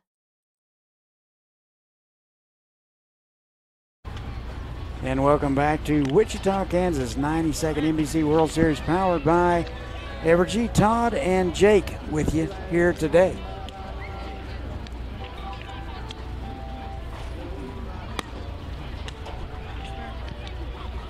Nine, 1-2 for the Studs. They scored 5 times in the 5th. They lead it 6-0.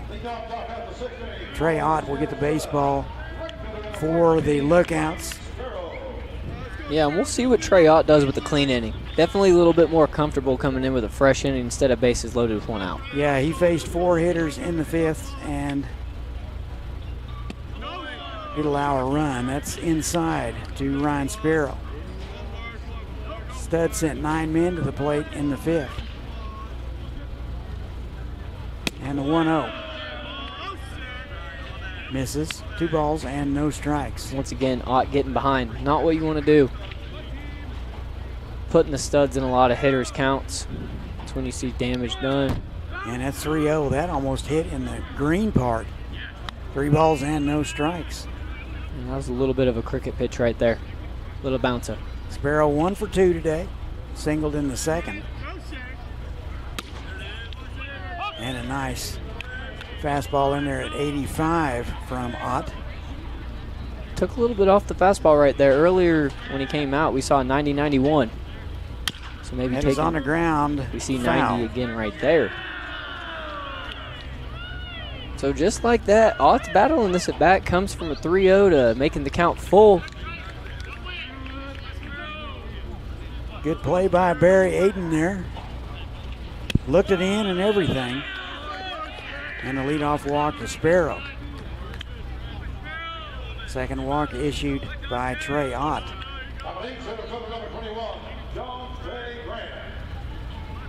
Started out, stayed out right there. Yep. No migration at all, no cut on it. Top of the order, here's Dante Grant.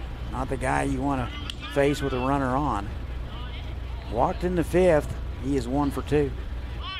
No, if you're Ott right there facing the 9-hole, you definitely want to retire the leadoff before you have to get back to the top and Grant.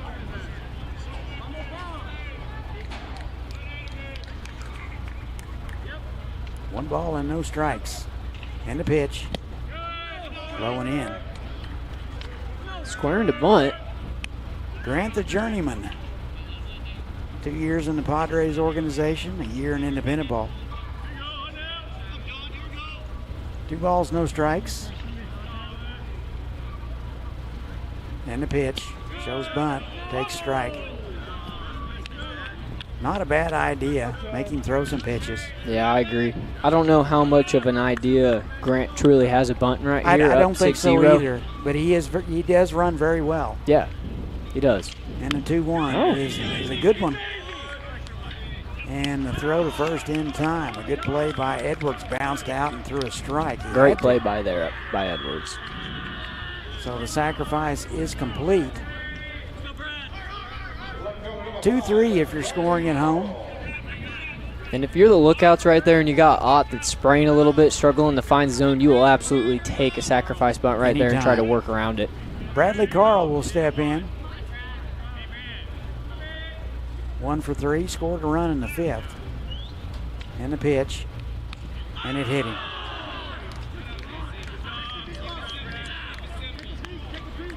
Another free pass issued there by Trey Ott. Second hit by pitch of the game. But like we talked about earlier, if there's ever a time to give up a free pass, it's with less than 2 outs and a runner on second base alone. Now you got the double play in order. Like we saw last inning with Ott, he got a double play to end the inning. He's looking to do more of the same here. Here is Jeremiah Crane. He's red hot today, 2 for 3. There it is. Second for 1, back to first. A little unorthodox, but by golly, they'll take it. Let's put in the stat sheet as a 4-6-3 double play still. That's what we're going to put down, but let's look at it again, make sure we got it scored correctly. Yeah, that's off the chest of the second baseman to Bush. Takes it himself to second. So a little unorthodox, but never used his hands. So that'll do it. So we go to the bottom of the 6th. We'll be back. Every summer, the NBC World Series comes alive with energy, excitement, and the spirit of baseball. But what makes it truly special? Fans like you. Because of your support, kids get to experience the magic of the game. Your donations power youth clinics, grants, and equipment drives, while sharing Kaiser Carlisle's mantra to play hard and have fun. Together, we honor the legends of the past and preserve the rich history of the NBC World Series for generations to come.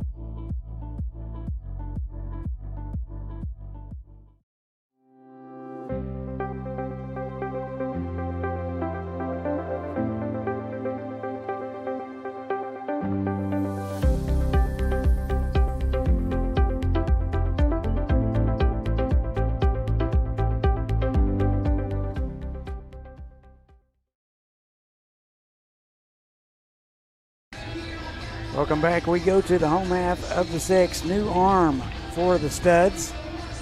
Number 31, right-hander Logan Egge out of Bothell, Washington. Pacific Lutheran product. 6'1", 195. He'll get the baseball here in the 6th. Logan Egge, a right-hander. Logan Egge looking to keep this shutout rolling for the Studs right now.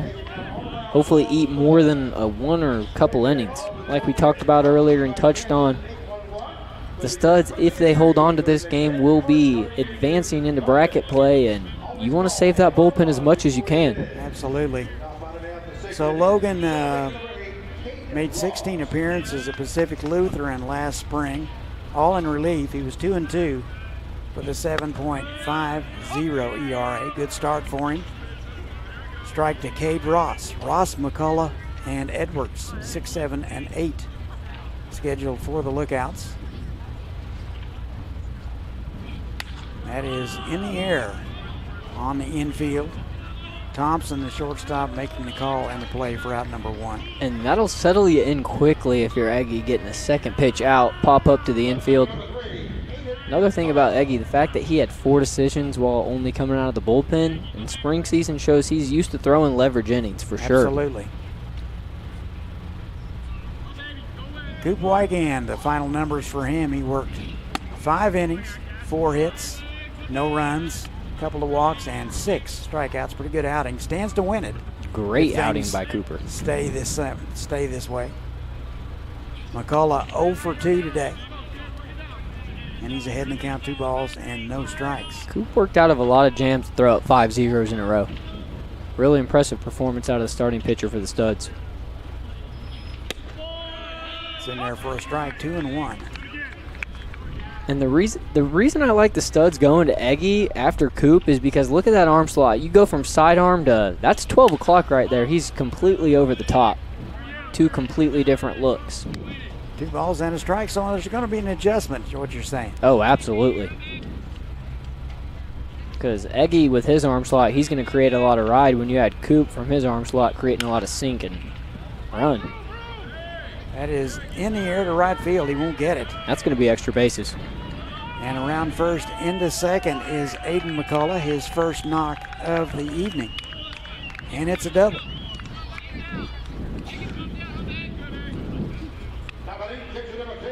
Look at it again. Just went the other way. And that one just hugged the line.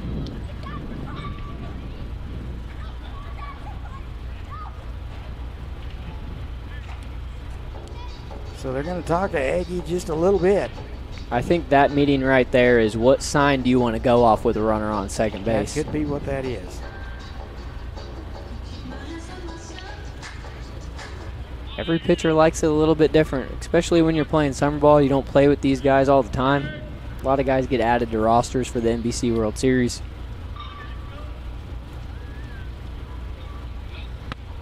Aggie made 10 appearances this summer. He worked 17 2/3.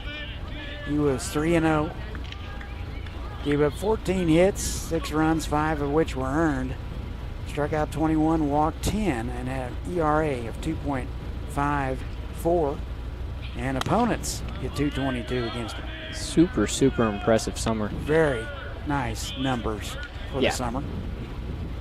Absolutely. 2 balls, no strikes to Parker Edwards. 1 out in the inning. We're in the home half of the 6th. All Studs, they lead at 6-0, but the Lookouts have a runner at second base. 3 balls and no strikes. Lookouts have produced a lot of runners today, getting guys on, getting guys in scoring position, but just haven't been able to cash in so far. 3 balls, no strikes.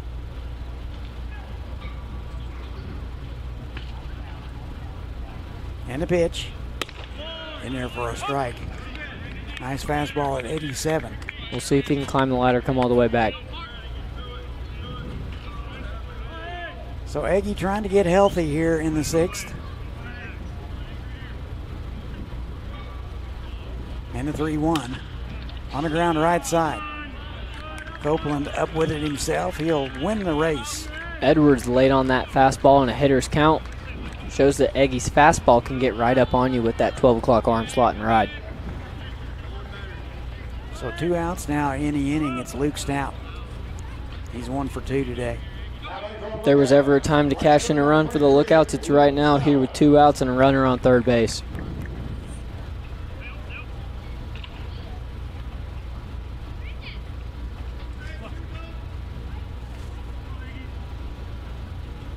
And the first one to Luke in there for a call strike. Nice fastball at 87. We saw Stout with a good piece of hitting last time up, laced one into right field. He's got it in him. See if he can do more of the same right here. Scratch across the run for the Lookouts. That's high and away. 1 ball and 1 strike.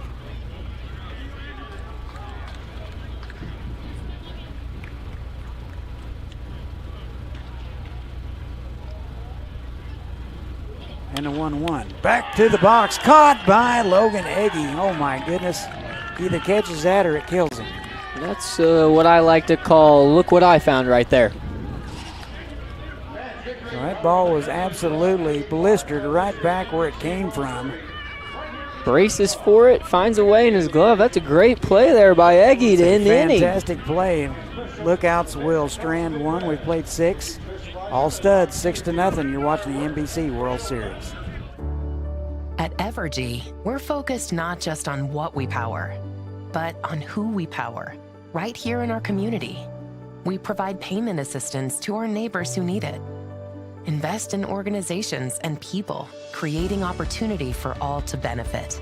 And volunteer our time around our hometown so that together we improve it. Because we're committed to spreading good energy throughout our community. Evergy, the utility company.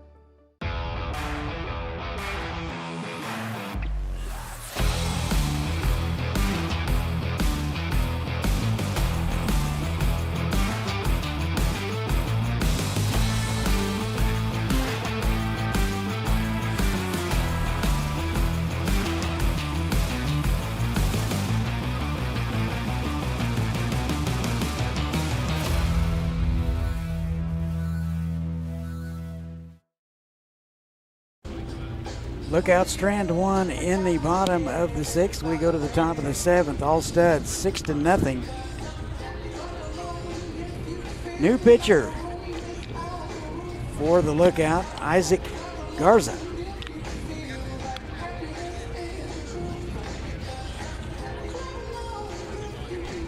So Isaac Garza out of Plainview, Texas, West Texas A&M product. It's been a couple of seasons at Amarillo College where he worked 48 innings. Struck out 40, had 3 saves in 2025. So here is Gage Thompson, Halstead, and Copeland scheduled for the Studs. Garza had a clean inning earlier in the tournament. The Lookouts are looking for more of the same out of him right here, trailing 6 runs in the 7th. Thompson hit .259 this summer in the league. Studs were 27-9 in the Pacific International League.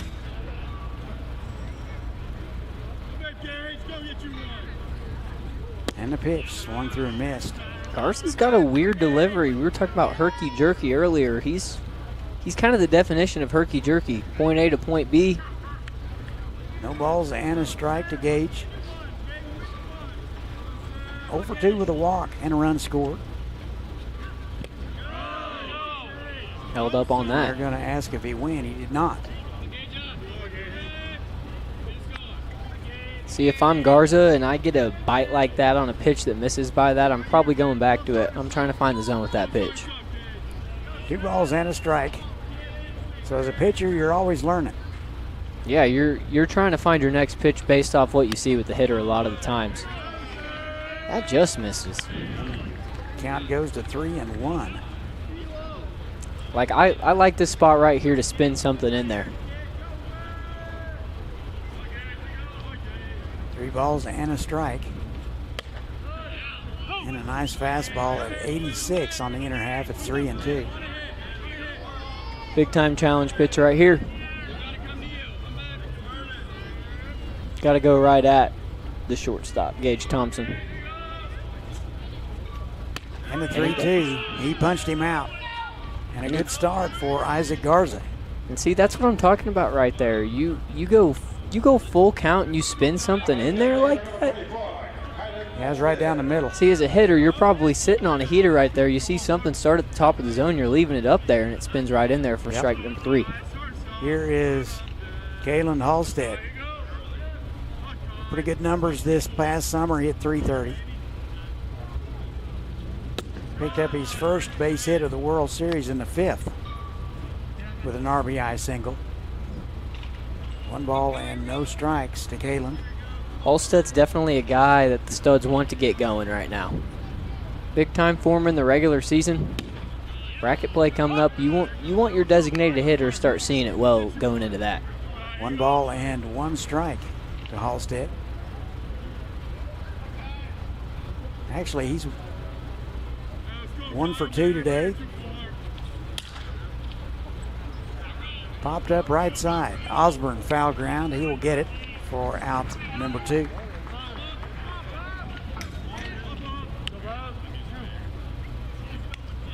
Two up, 2 down for Garza. Looking to keep it going and have a clean inning. Pretty good concentration over there near the warning track. Yep. Osborne settles under it, makes the play Here's for out Copeland. number 2. Copeland hit .317 this summer.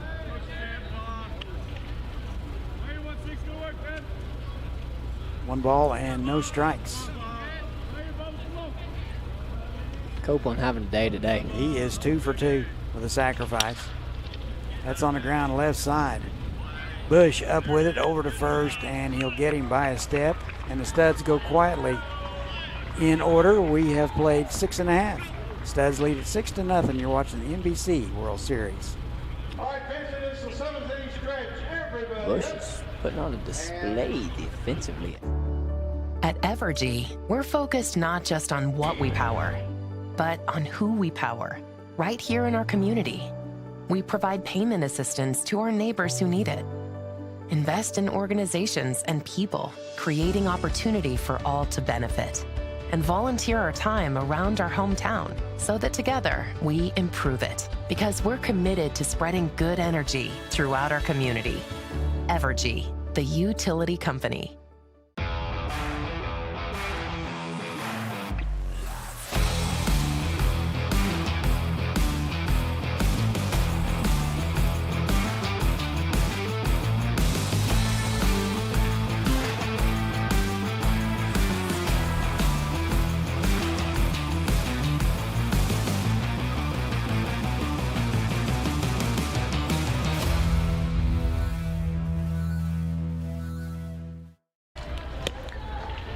And welcome back to Wichita, Kansas, 92nd NBC World Series, powered by Evergy. Todd and Jake with you, describing the action tonight. Home half of the 7th we go. Lookouts running out of time. They trail the Studs 6-0.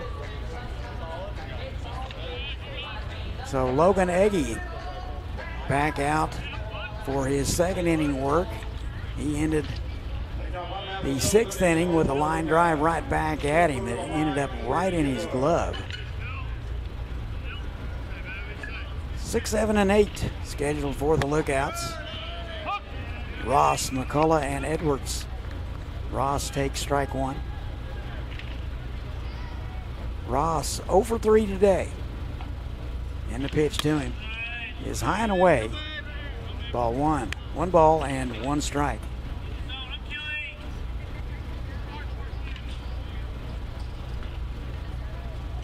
And the pitch is upstairs, 2-1. And your line score for the Studs, 6, 8, and 1. Lookouts 0, 5, and 1. Great pitching performance all around by everyone. That missed away. 3 balls and a strike.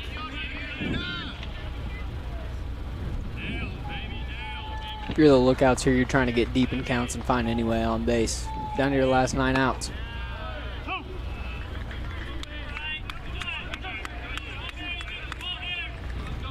And there's old Laces working the crowd.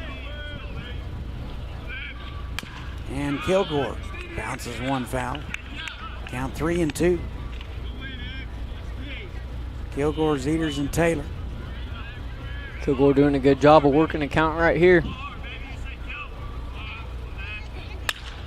That is into left field for a base hit. Good start for the Oklahoma boys. That's a great swing there by the Lookouts leadoff hitter. Boy, just hit it right where it was pitched. Yep. Pretty swing. Absolutely.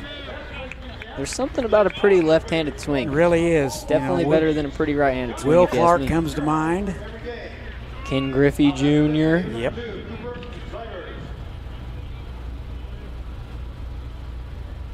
Rod Carew, look that one up. Cooper Zeters now. That's upstairs. And even Barry Bonds, an NBC alum himself. Yes, he is. Zeters 0 for 2 with a walk. Swinging a pretty hot bat coming in, hitting .500. That's upstairs.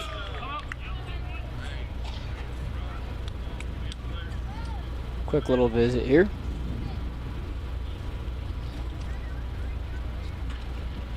What do you think the focus of that conversation is? Get in the zone. Pitch with a lead. We're up 6. Pitch to contact. Need 9 more outs. It's been working for him all day long, pitching to contact. Works for me. 2 balls, no strikes. Just like we touched on earlier, Eggy's definitely been a guy so far for the Studs, so they got full faith in him being in the game in this point. And a 2-0. Missed away. 3 balls and no strikes. Looking to climb the ladder here, come all the way back.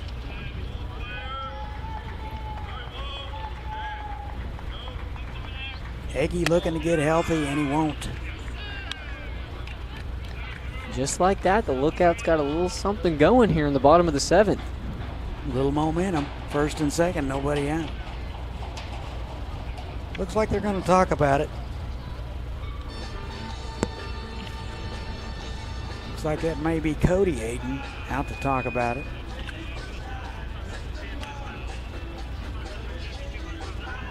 Monarchs and the Fins coming up. The defending champs, Monarchs. That is exactly right. Special thanks to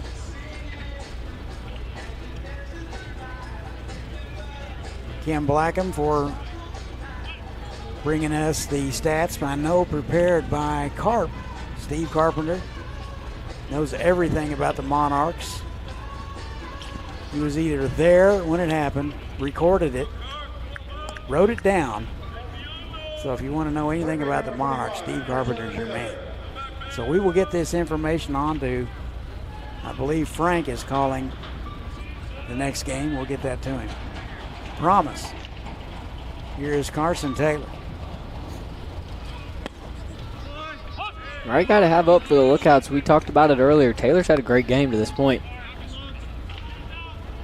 Take strike one. Taylor 2 for 3.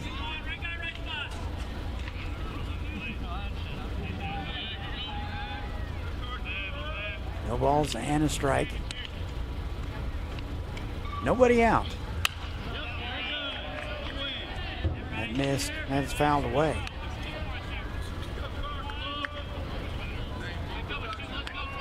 See how Taylor fares in an 0-2 count. Looking to grind this at bat out a little bit. Extend it. Need to find a way to put something in play. No balls, 2 strikes. And the pitch. Just missed.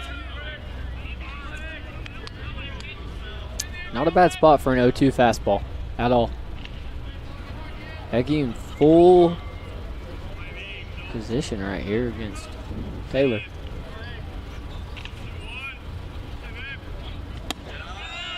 And that missed inside.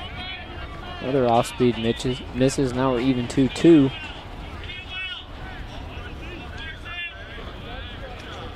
Almost got to think he's going to have to go with something hard here. Yeah.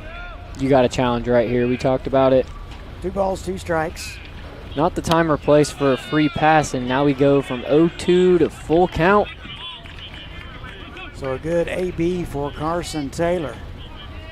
Found himself behind early. Now he's, I would say 3-2 probably has the advantage.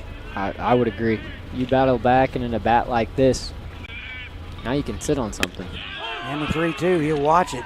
Flip throw to first, not in time. And once again, a full count off-speed pitch. Well executed there. Has a great breaking pitch right at the belt. That's a great pitch there by Eggy. Taylor was definitely, like we were just talking about, you battle back, you feel like you're in advantage, so you're going to sit. Fastball heavy there, and you see something at the top of the zone, spins down, it's already too late, and you just took strike 3. So Stephen Osborne will step in with 1 out in the inning, first and second. 6-0 Studs as we go to the home half of the 7th. 1 out in the inning. And the pitch. Missed away. 1 ball and no strikes. That looked like it had some run on it. Sure did.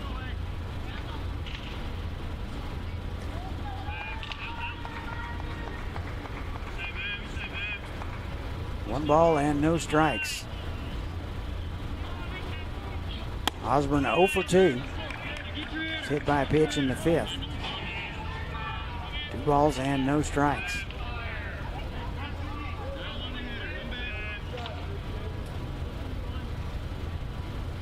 A little bit of movement in the bullpen right now for the Studs.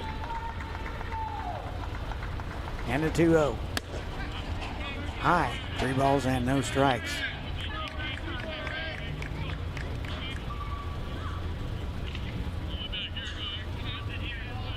Well, last at bat, we saw him go from 0-2 to full. We'll see if he can flip it right here, go from 3-0 to full.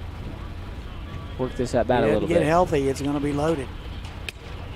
And that he cuts missed that away. Second walk issued in the frame. And that's going to do it for Eggy today.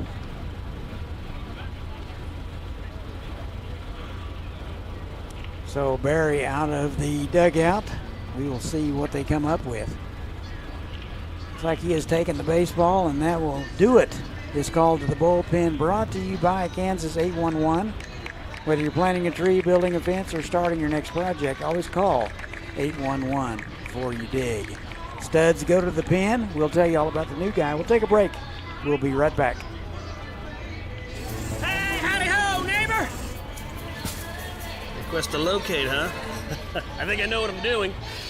I'll be done before you could spell 811. Digging without locating the underground utilities is like driving with your eyes closed. It's fine! Jeff, what did you do? I think I broke the law. Safety is in your hands. Every dig, every time. Click or call Kansas 811.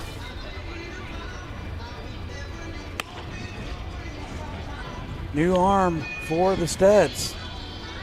It'll be right-hander Preston Moritz. He is out of Port Orchard, Washington. He's a graduate out of Long Island. So Preston Moritz will get the call. He will inherit a bases-loaded, one-out situation. And the Studs go back to another funky arm slot. You go back to the sidearm pitcher, why not? It gave the Lookouts such a problem earlier through the first 5 innings with Coop. Going back to another guy with the same look, hoping for more of the same. So Preston Moritz at Long Island University made 7 appearances, all in relief last spring. Worked 8 1/3 and had an ERA of 8.64. Worked 17 innings this summer. He was 2-0. Had 6 saves on the summer. Struck out 23, walked 11. Had an ERA of 3.70, and opponents hit 234 against. Definitely a power pitcher. 7 appearances, 22 punchies. Right guy to bring in with the bases loaded jam and 1 away.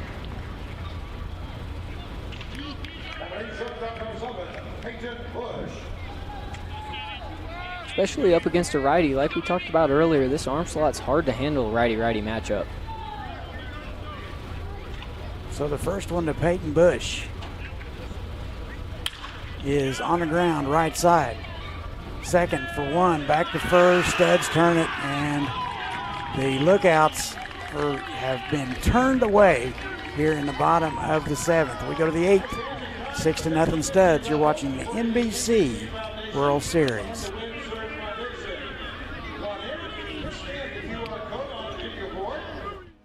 When you look for a place to learn, train, and grow, you need something that fits with your life.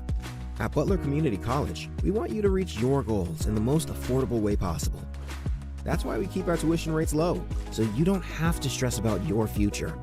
It's why we offer hundreds of scholarship opportunities for pursuing your passion. And it's why we work hard to provide a professional higher education at a lower price tag. Butler Community College. Let's get started.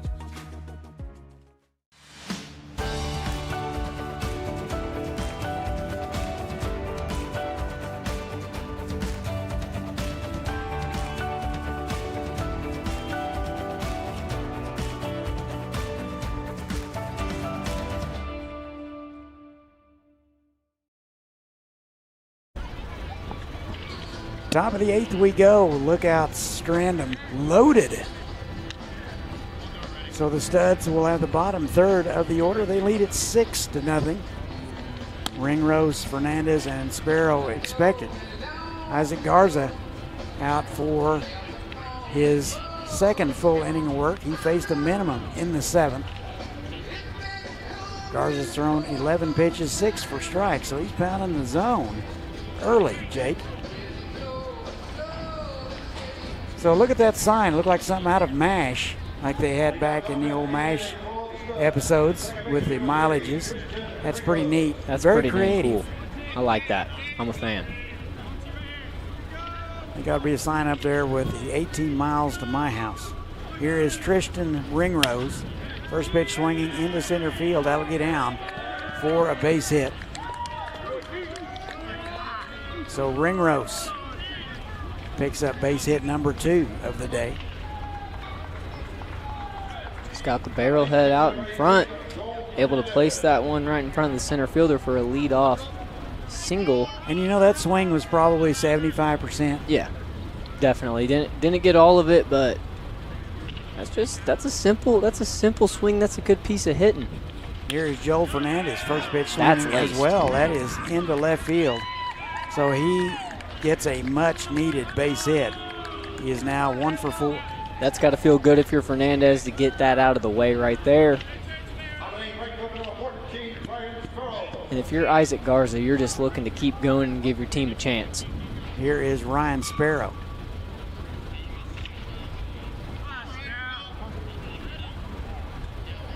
Sparrow 1 for 2 with a walk. 375 coming in. Yanks that fastball. Sparrow 379 in the regular season. Pretty good numbers. 124 at bats. You got a bat hitting 379 in your 9-hole. Ooh! Watch out. And that one got away from him. We got to put a safety strap on them bats. I think the Studs need to deal with the Pine Tar brand. Multiple times here today that a stud hitter has let the bat fly on a swing. Probably wasn't a hook bat for sure. Sparrow with nice numbers coming in. 1 ball and 1 strike. Shows bunt, gets it down. It's a good one. Wow. Goes to third. He gets the lead man. So Great pretty good heads-up play. play by Isaac Garza. I didn't think he had a chance. I love how he used the turf. You don't see it enough. And he actually sped the play up, I think. That's what I'm saying. You don't see it enough. Use it to your advantage. I love what Garza did there. Got his feet flipped, hips flipped towards his target and bounces it. Puts it right on the third baseman's chest for out number 1, getting the lead runner. So first and second, top of the order, here's Dante Grant. Takes ball 1. I know it didn't work out, but I really do like the sacrifice bunt there.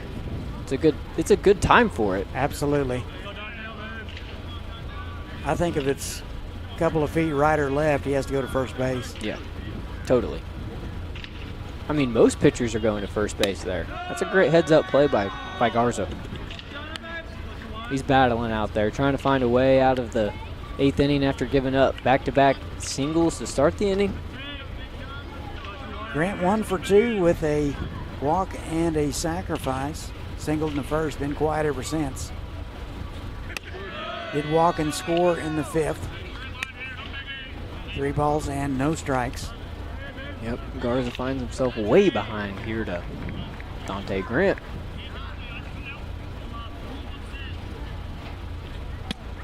And a 3-0. Taking all the way, 3-1. Yeah, absolutely. When you're up 6 runs, and you got to make them earn it. You got to make the pitcher earn it. 3 balls and a strike. But now you're sitting dead red. You're looking for something to add to this lead. And that's not it. And you're walking. First walk issued by Isaac Garza.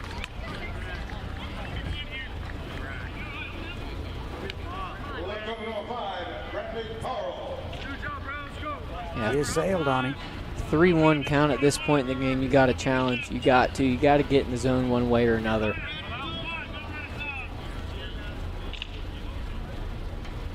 And we're going to have a mound visit right here. So it looks like the Lookouts are going to talk about it. Definitely a time where you need to talk about it. Monarchs and the Blackfins coming up. About 20 minutes after we get done. And I want to say it's cooled down a little bit, but I'm looking at the temperature. It's still 98 degrees at 8:03. No, it didn't cool down. We're in the air conditioning, Jake. You're right. It feels pretty dang good up here, Todd. I cannot complain. Got a great view, some AC. Pretty spoiled rotten by the NBC staff. We also had supper before and lunch. I've been here all day. I showed up and they got me right. They got me Coca-Cola, some food. Can't complain at all. Getting treated like royalty up here, Well, the Todd. folks that said there's no free lunch never worked for the NBC.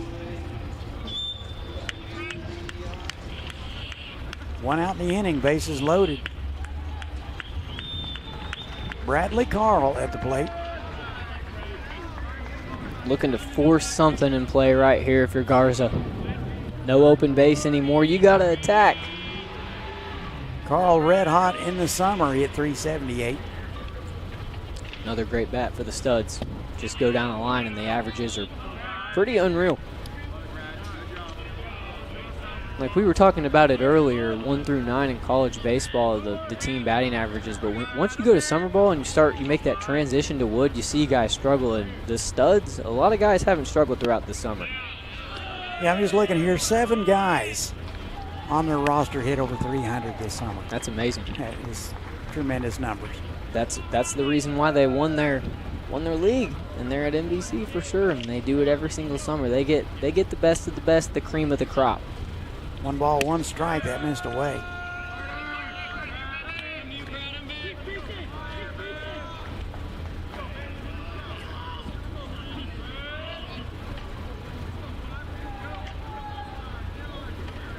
Two balls and a strike.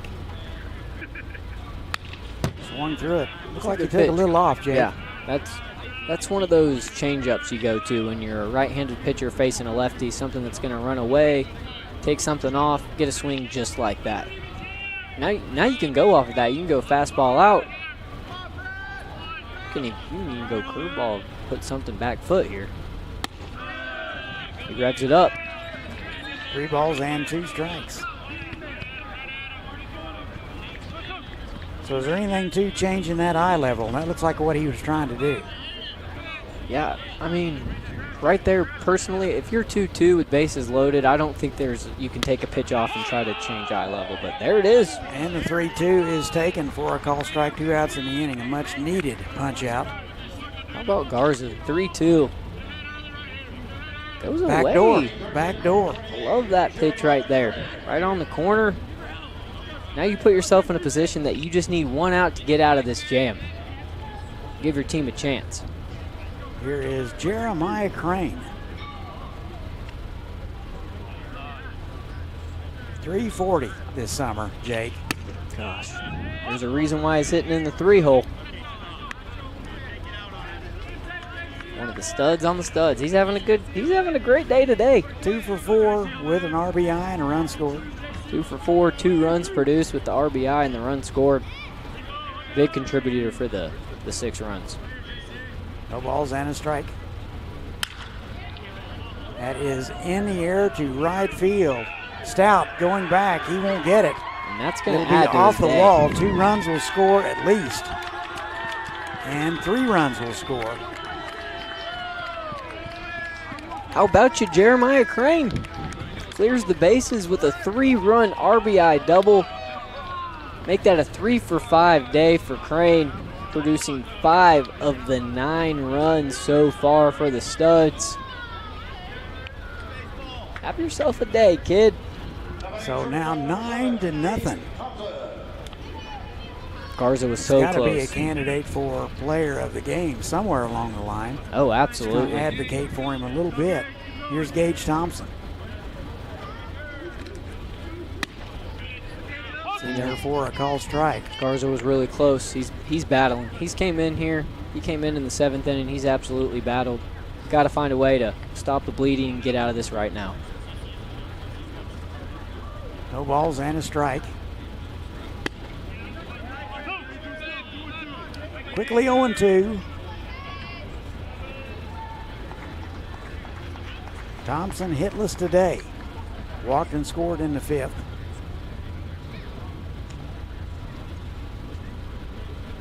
No balls, 2 strikes.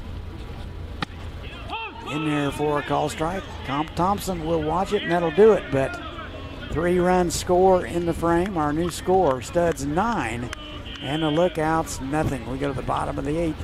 You're watching the NBC World Series. It's the summer sales event with the Ford crew. Where you been, Hank? Little field research. Show them what we got. Check this out. Looks like America is loving Ford quality. And J.D. Power backs it up. Ford is #1 in new vehicle quality, and F-Series are America's best-selling trucks. Great deals, crazy good capability. America, this is what summer's all about. Get 0% APR for 36 months and $1,000 toward your down payment on select Ford vehicles, plus a complimentary maintenance plan for 2 years. What does the $7 big deal meal get you at Sonic? The real question is, what doesn't it get you? Enjoy a full meal plus premium chicken bites for just $7. It's the $7 Sonic Big Deal Meal. Studs score 3 times. They lead at 9-0. Lookouts running out of time. So they will send 6, 7, and 8 to the plate.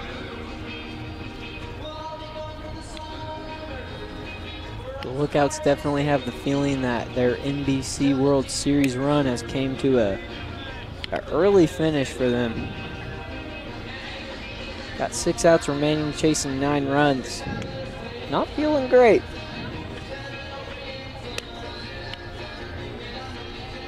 So Jeremiah Crane for the Studs having a day. He is 3 for 5 with, I count 4 RBI. Is that about right? Yes, sir. He produced 5 of the 9 runs today, 4 of them coming from the RBI and 1 run scored. He has had a big-time day. Absolutely. Counted for over half the runs in this. So Preston Moritz will continue to work. He came in and threw 1 pitch and got out of it in the 7th. Yeah, Preston Moritz coming in with bases loaded and 1 pitch double play. That's seriously all you can ask for out of the bullpen. He's looking to have a good clean inning here in the bottom of the 8th inning. Keep it where it's at.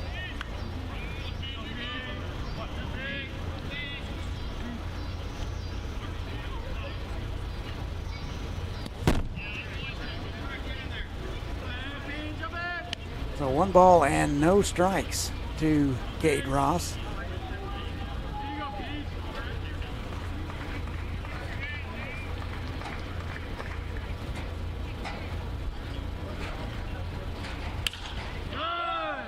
That is in the air down the line. But Sparrow is there. He'll get it for out number 1. It's a good swing there by Cade Ross. You got on plane, just not on time. And that's what a weird arm slot from Moritz is going to produce a lot of missed barrels.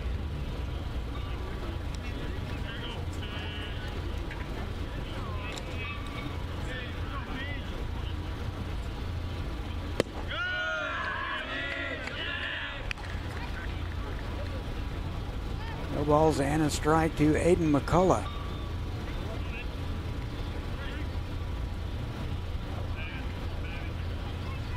And the 0-1.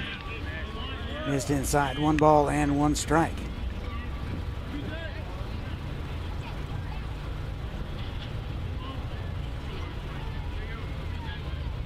Stays tuned for that Midwest Ford Player of the Game at the conclusion of this one. It's in there for a called strike. 1 ball and 2 strikes. Frank and Carv will have the next one. Stay tuned for that one. McCullough, 1 for 3 with a double. On the ground, over the bag for a extra base hit. And cruising into second base is Aiden McCullough. McCullough does a good job there, handling that fastball on the inside part of the plate, getting his hands through it on a 1-2 count. Great piece of hitting there. That was a little bit down and in, and he just went down and got it. Handled it well. So here is Parker Edwards. Looks like a pinch hitter, number 9. Noah Smallwood out of Owasso. And it looks like Noah Smallwood is currently in the portal. Absolutely.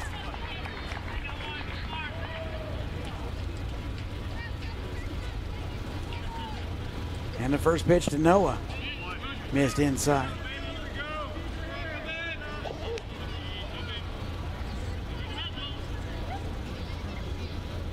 And if you're Moritz, a 1-out double and at this point in the game is not going to hurt you. You got to keep just filling up the zone, forcing contact. Just keep throwing strikes. Absolutely. Just Catches like that. The outside corner. Boy, that was a pretty pitch. That's a nasty pitch. Like we've talked about with 2 of the pitchers for the Studs, that arm slot creates a lot of horizontal pitch on the outer breaking. half. Yeah. Hard to keep that front side in if you're a right-handed hitter. Came back too. Started off the white and comes back and catches the plate. Go slider there. 2 balls and a strike.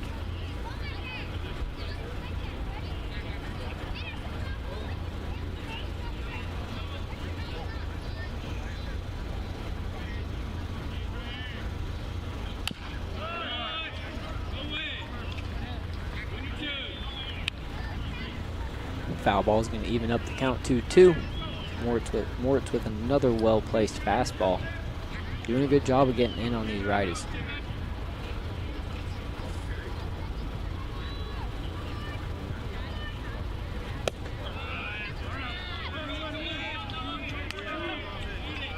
3 balls, 2 strikes.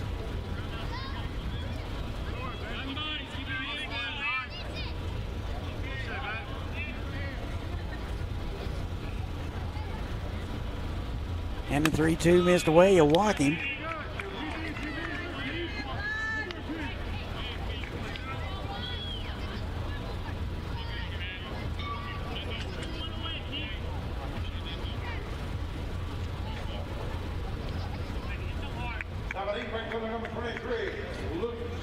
So Luke Stout will step in with runners at first and second, 1 out in the inning.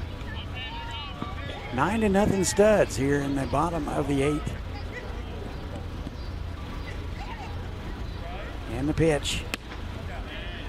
Low and away, ball 1.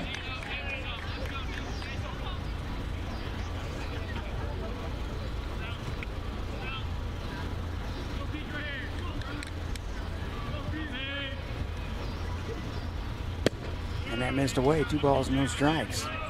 So Moritz. Not the time for Moritz to leaking a little oil here. Yeah. You don't want to lose control at this point in the game. Get back to the basics. Feel your mechanics out. Challenge here in 2-0. 2 balls, no strikes. Yeah. There you go. At 84 miles an hour, 2 from that slot. That's hard to handle as a batter.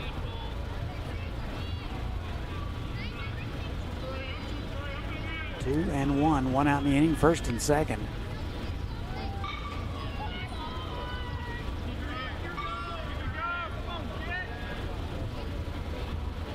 And the 2-1.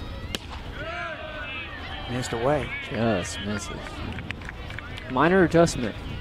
That's all it takes for Moritz. Everything still looks good to this point.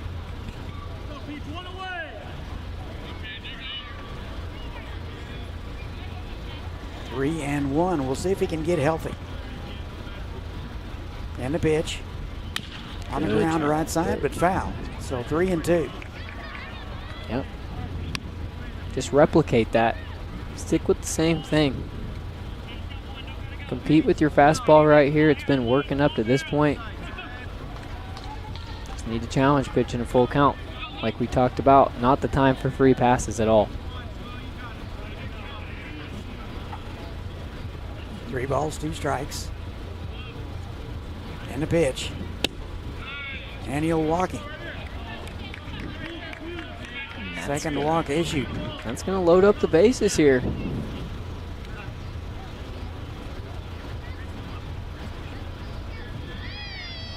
Just nibbling. Almost hit him. And the Studs are going to talk about it. There's nobody getting loose down there. No, they're going to ride him. Yeah, absolutely. You don't want to have to eat at another arm. You're up 9-0, going to advance to the bracket play. If you hold on to this one, the last thing.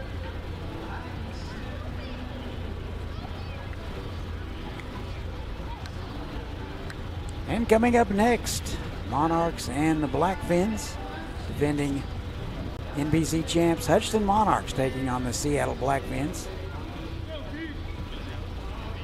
Frank and Carv will have it. You want to stay tuned for that one. Yeah, absolutely. Great matchup for the nightcap tonight.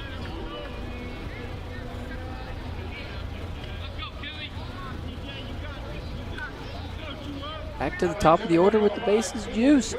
Don't look now, but the lookout's got a little bit of motion here in the bottom of the 8th inning. Here's Kilgore. Takes strike 1. Nicely placed fastball there by Moritz. Getting ahead 0-1. Kilgore 1 for 3 with a walk. 250 coming in. Saw a good swing last at bat by Kilgore when he lined one over to left field. That missed inside. Evens it.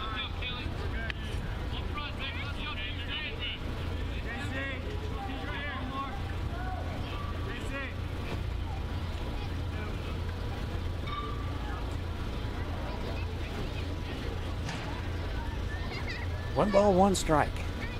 And the pitch. Painted the outside corner, 1-2. Just stick with the fastball, Moritz. Force something to happen right here. Put the pressure back on the lookouts.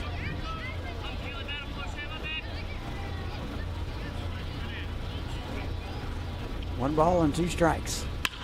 That is into left field. Coming hard is Carl. He won't get there. It'll get by him. And 2 runs are going to score.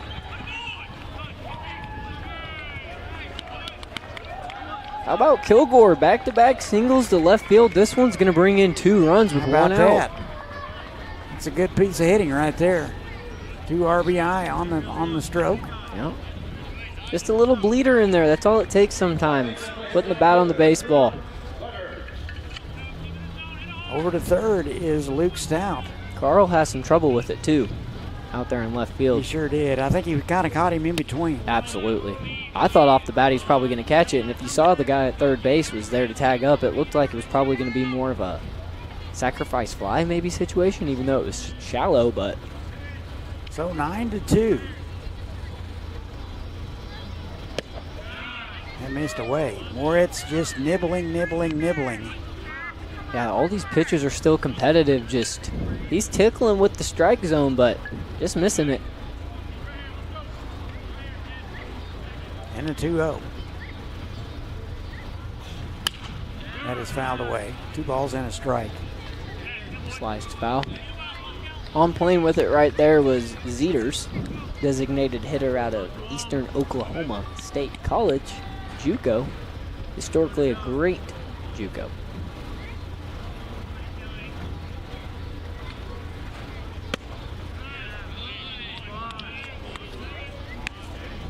That one was pretty close. 3 balls and a strike. That was a pretty good pitch. So when do you think NBC is going to bring the ABS challenge system over here, Todd? Well, it won't be long when we got all the other technologies. Yeah. 3 balls and a strike. That is into left field, but foul. I like what Zeters is doing right here, sitting back, trying to go the other way with it. More just his pitch design just it tails away from left-handed batters' bats, and Zeters is sitting back. Start that pitch out over the middle and let it migrate away from him. Yeah. Just take the bat to it. 3 balls, 2 strikes. There it is. Into center field. That is going to get out. Another run will score. A closer play at third than we expected right there. Play at third, not in time. That was a good throw by Dante Grant. Put it right on the money. We were just talking about Zeters' approach right there, and that's a great approach right there. You sit back, you throw your hands at it. He was doing it throughout the at-bat, and he executed to perfection right there. Now we got runners on the corners with 1 out. If you're Moritz, the one thing you could think about is a ground ball right here. Try to get out of it with a 2 ball. And that missed inside. Here is Carson Taylor. Pretty good day today. He's 2 for 4. Yeah. I would say he's been the most productive hitter so far for the Outlooks. The Lookouts. My bad. 1 ball and 1 strike now.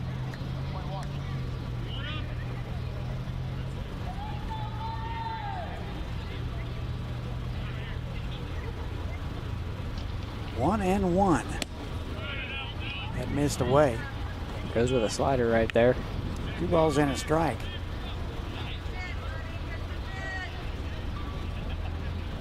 Been a long inning so far. What's the pitch count this inning, Todd? Moritz at 31 pitches, 16 for strikes, so not a very good ratio. And he only threw 1 pitch in that. Yep, he came in the 7th, threw 1 pitch. We've eclipsed the 30 pitch. Yes. 30 pitches throughout this half inning, which way as a too pitcher, many. that's a lot.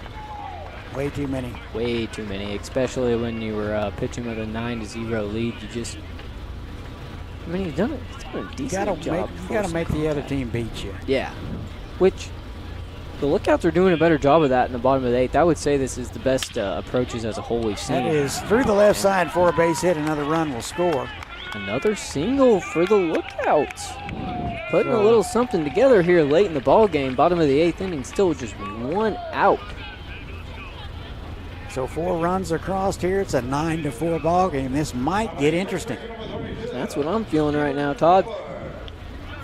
That was just past the outstretched glove of Crane right there. So here's Stephen Osborne. Taylor sat back on that slider right there. Gets his Osborne third 0 hit of the for ball 2 game. with a hit by pitch and a walk. That is a little flare caught by the shortstop Thompson. 2 outs in the inning. And that's just unfortunate for the Lookouts right there. Found a barrel. Anywhere else, and that's down. Yeah, you found another barrel when you're kind of rallying a little bit, and it just finds a guy. Look at that. That's a good swing. Good swing on the outer half. Hit it right where it's pitched. That's good base running there at second base by Zeters, though. Absolutely. He could have got doubled up pretty easily. Yeah, in this point in the game, you kind of want to get greedy. You're trying to make sure you can score on something like that, and he did a good job of staying put. And the first pitch to Peyton Bush in there for a strike. Slider landed for strike 1. Lookouts will send 9 men to the plate here in the 8th.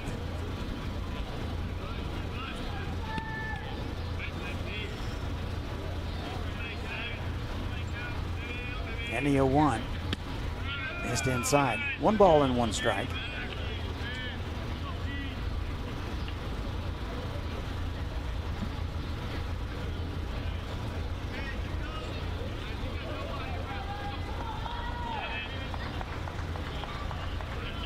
And here's the 1-1. Missed on that one, 2-1. If you're Morris, you're just looking for any way to get out of this inning. Minimize it. Keep it where it's at heading into the 9th inning. And the 2-1. Swung on and missed. Good slider there to even the count by Moritz. Nice change of pace.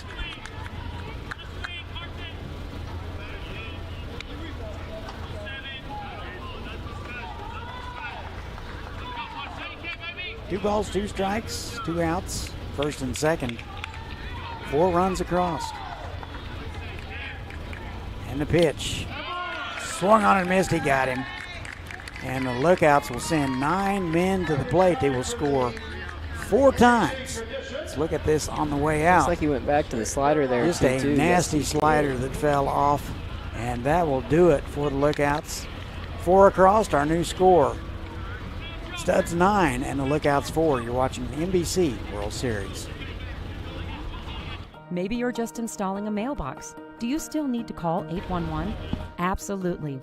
Buried utility lines are everywhere. Installing mailboxes and fences are examples of projects that require you to call 811 so that you know what's below before you dig. Hitting a line can knock out service to your home and neighborhood, resulting in fines, damages, serious injury, or worse. Safety is in your hands. Call 811 before every dig. At Evergy, we're focused not just on what we power, but on who we power, right here in our community. We provide payment assistance to our neighbors who need it. Invest in organizations and people, creating opportunity for all to benefit. And volunteer our time around our hometown so that together we improve it, because we're committed to spreading good energy throughout our community. Evergy, the utility company. Go to the 9th. Lots of fans here at the ballpark enjoying this beautiful warm summer evening. Temperatures low to mid 90s, but everybody's sticking it out. It's a good one. Lookouts score 4 times. They trail it 9-4. We go to the top of the 9th.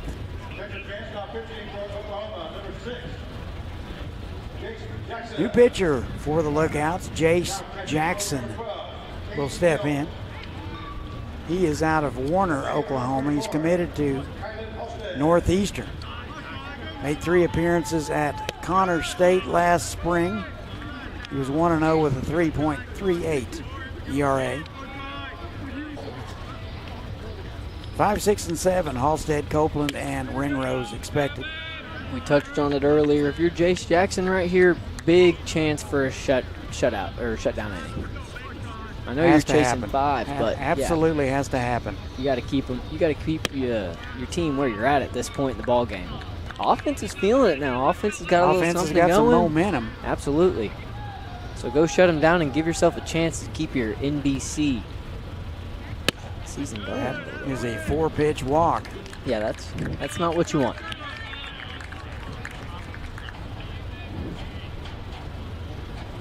looks like it's just going to be a fastball. Yeah, It's around. that's exactly what it was. Wasn't even close. Here is Jackson Copeland.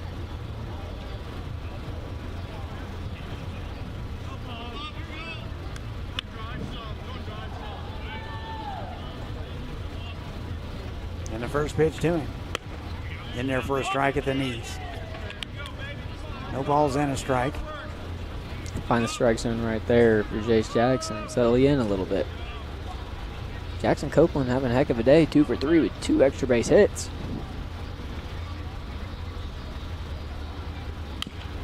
Big hack. And a nice hack. It's 0-2.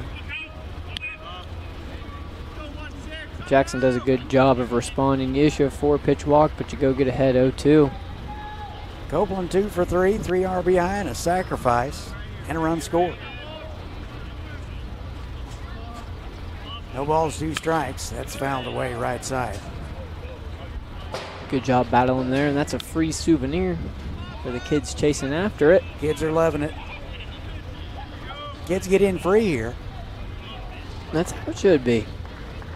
I loved coming to NBC as a young kid. No balls and 2 strikes.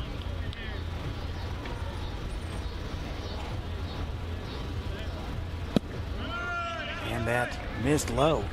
1 ball and 2 strikes. Not a bad 0-2 spot right there. You go off speed, throw it in the dirt. You can't get hurt there. Trying to see if you can get a nibble at it.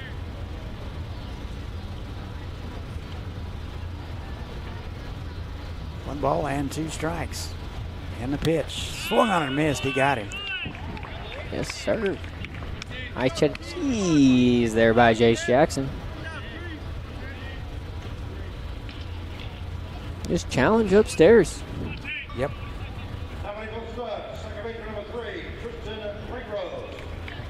Kristen Ringrose will step in. A couple of walks and a couple of hits. 2 for 2. Just missed outside. Yeah, it was close. 1 ball and no strikes. Very close. Now we've seen Jace Jackson make a little bit of adjustment after that first 4-pitch issued walk. Been tickling with the strike zone or been in the strike zone the last 2 at-bats. Ringrose 237 this summer in the league.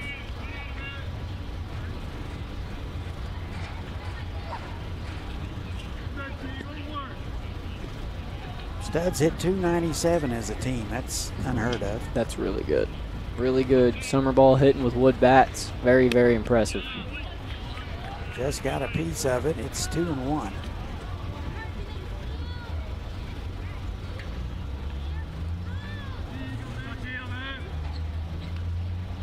Studs and Blackfins up next. Frank and Carver will have it.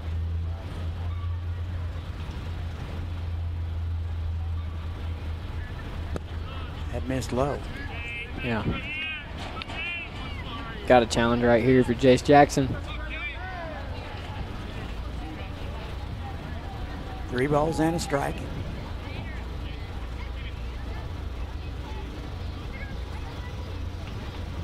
And the pitch. That is driven deep to center. Kilgore won't get it. It will bounce over the wall. So the Studs a little unlucky on that one. Yeah, I was about to say, not worst case scenario there for the Lookouts. That's a 100% a run right there, but you get saved by the ground rule double. It was right down the middle. He didn't miss it. Yeah, great swing there by Ringrose. We've seen him do it all today. We saw that great play earlier at second base, and then great piece of hitting right there, burning the center fielder. So that's his third base hit of the ball game. Yeah, he's putting on a display both sides of the ball tonight. We're going to see a little mound visit. Settle down, Jackson. He's got to find a way to get out of this top of the 9th inning. So Joel Fernandez will step in. We saw Fernandez single last time up. You know he's feeling a little bit better this time through the order than last. Yeah, he picked up that first knock. He started out pretty slow with a couple of walks and a ground out, but got that knock in the 8th. Now you got infield in. You know what you got to do. Trying to elevate right here. Trying to score a run. create some Swung assurance. on and missed. That was a little bit of a free swing right there. It certainly was. Doesn't look like the pitch you should be sitting on 1-0. That pitch was up and away, and he tried to pull it. 1 ball and 1 strike. Might be because of the approach he's trying to elevate to create a sac fly or something in play, but still not something you should go after there. Infield drawn in, outfield about medium depth and straight away. Yeah, they're playing a little bit deep for this situation, I would say. Right fielder's got a little bit shallowed in, but that is ripped foul, left side. Watch out, Monarchs. They're warming up over getting there. Loose down there. It's scattered them. Yeah, it did. They're warming up for the nightcap tonight. I see a little bit of juggling going on, maybe a little bit of hacky sack out of the pitchers. They're loose. They're ready to go. Pretty much into bracket play, and they're got a chance to repeat. Yeah, absolutely. They look great so far. They are hitting on all cylinders. 3 balls and 2 strikes.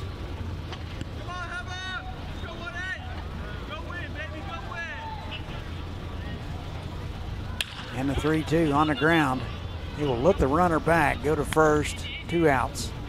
Wrong guy to hit it to, because we've seen Peyton Bush flash the leather at shortstop he has tonight. Been absolutely solid. Soft tonight. hand, solid arm.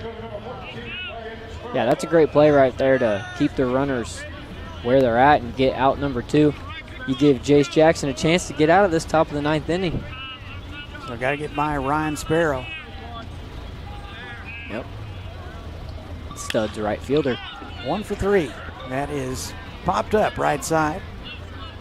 And it's going to be Stout, the right fielder, will do it, and he will wiggle out of it. We go to the bottom of the 9th, 9-4 Studs. You're watching the NBC World Series. Maybe you're just installing a mailbox. Do you still need to call 811? Absolutely. Buried utility lines are everywhere. Installing mailboxes and fences are examples of projects that require you to call 811 so that you know what's below before you dig. Hitting a line can knock out service to your home and neighborhood, resulting in fines, damages, serious injury, or worse. Safety is in your hands. Call 811 before every dig. At Evergy, we're focused not just on what we power, but on who we power, right here in our community. We provide payment assistance to our neighbors who need it. Invest in organizations and people, creating opportunity for all to benefit. And volunteer our time around our hometown so that together we improve it. Because we're committed to spreading good energy throughout our community. Evergy, the utility company. Bottom of the 9th we go. Last chance for the Lookouts. They will send 6, 7, and 8. Lookouts got 4 in the 8th to make things interesting. So Ross McCullough and Noah Smallwood. Looks like a new pitcher. Vaden Lawrence will take over for the Studs. Take over for Moritz. So Vaden Lawrence will take over. I'm a fan of Vaden Lawrence's blue mitt he's rocking out there on the mound and the short sleeve turtleneck. That's a sick look right there. Pretty good looking stuff. He is out of Lakewood, Washington, out of Ottawa. So it'll be up to Vaden Lawrence to get a hold here. Studs are looking for Lawrence to take him home, take him into bracket play. You know, the Studs, they lost the first 2 games in pool play, but winning this game, getting back on track, like we talked about, they're always a sneaky team to make a deep run. They can do it at any time. So Vaden made 13 appearances last spring, 10 starts. He was 4-1 with an ERA of 4.09 in 66 innings. Those are great numbers. Fantastic great numbers out of the starter. And the first one misses low, ball 1.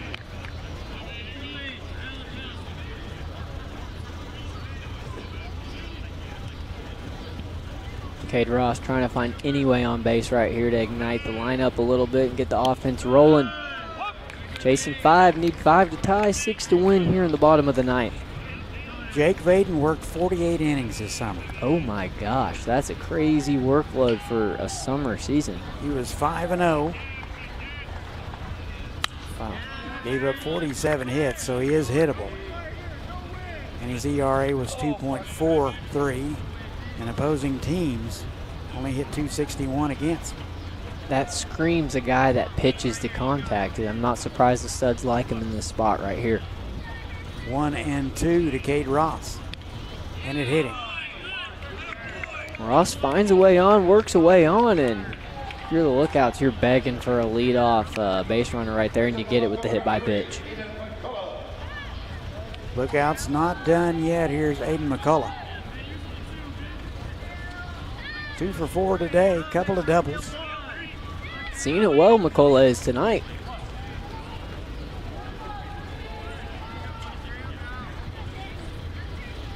And the first one to him, just missed inside.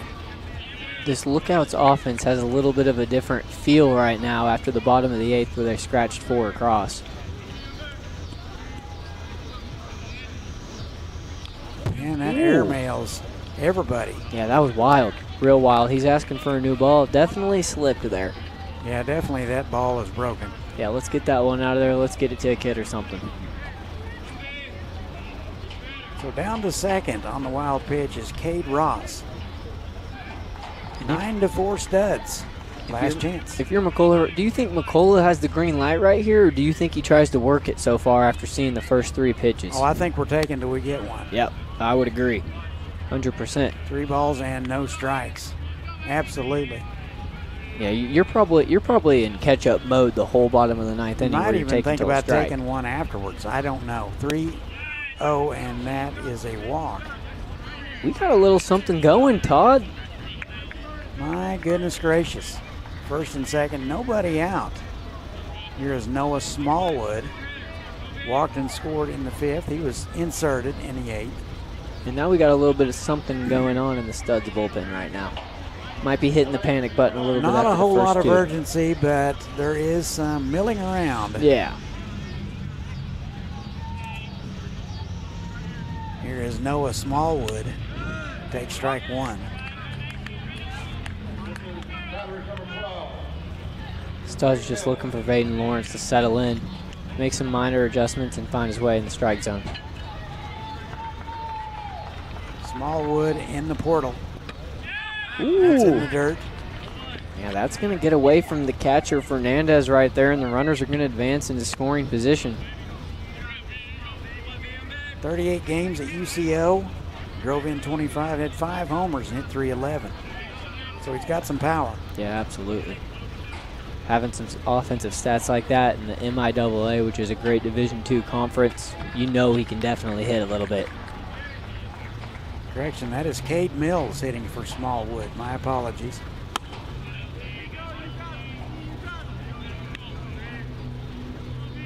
Didn't see him check in. Doesn't mean anything. He sneaked past us a little Yeah. bit. I think everybody ought to have to go through the press box to pinch hit. Just my opinion. I agree. New rule, 2 balls and a strike. That is popped up. And it looks like the center fielder, Grant, will call everyone off for out number 1. That's Grant's call out there. Makes a good play coming on. It is. Calling off the middle infielders. Definitely a tougher play going back than coming forward for it. Absolutely. Good communication there for out number 1. Could have been a train wreck between all 3 of them. Yeah, I like to call that the Bermuda Triangle. You never know what's going to happen on those certain plays.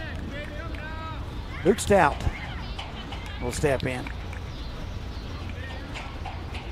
1 for 3 with a walk. And missed low. If you're Vaden Lawrence right here, you know the Lookouts are in catch-up mode. Take until they get a strike. You got to, I'm not saying baby it in there, but you definitely got to be really eager to get in the strike zone early in counts right now. Second and third. He takes strike 1. There it One is. ball and 1 strike. Just keep challenging if you're Lawrence. You got a lot to work with right now, up 9-4. Kilgore's next. You got to think that might be in his head too. And the 1-1 is bounced foul. Yeah, Kilgore, as he's been loving the right-handed pitchers the last 2 times through the order with 2 nice pieces of hitting over to the left field. If you're stout right here as a 9-hole, your job is to flip the lineup. Every time you come up, you want to flip the lineup, get to your guys.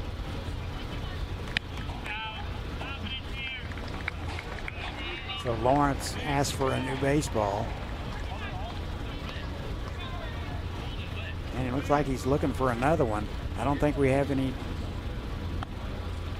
baseballs that are a different color. I don't know. Good thing we got 120 of them, because I might have to go through them for Baden Lawrence to find one he likes.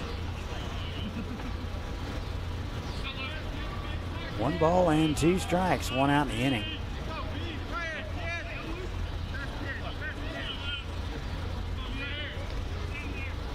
And a 1-2. And he hit him. Yeah, if I was a Studs, I would definitely get somebody up and rolling right now.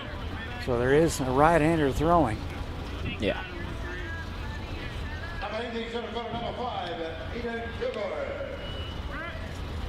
Just another. That one hit the ground before it hit him. Yeah. So the bases are loaded, 1 out in the inning. Lawrence not too pleased with himself after that. You lose a guy when you're ahead 1-2 and in full control of the at-bat. And now you bring up who we just talked about, Aiden Kilgore, who his last 2 times up to the plate has fared well. Couple of hits and an RBI in the 7th and the 8th. Takes ball 1 right there. 2 for 4 for Kilgore.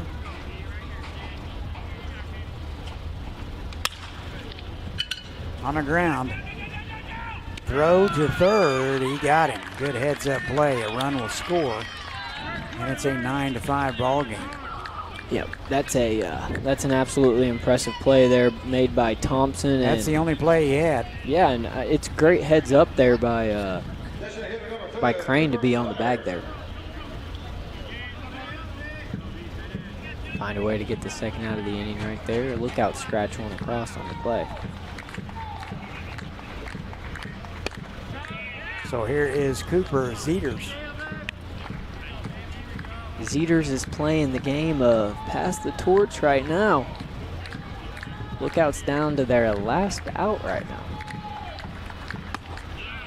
And that missed away. Tickling with it. That was a close pitch there by Baden Lawrence.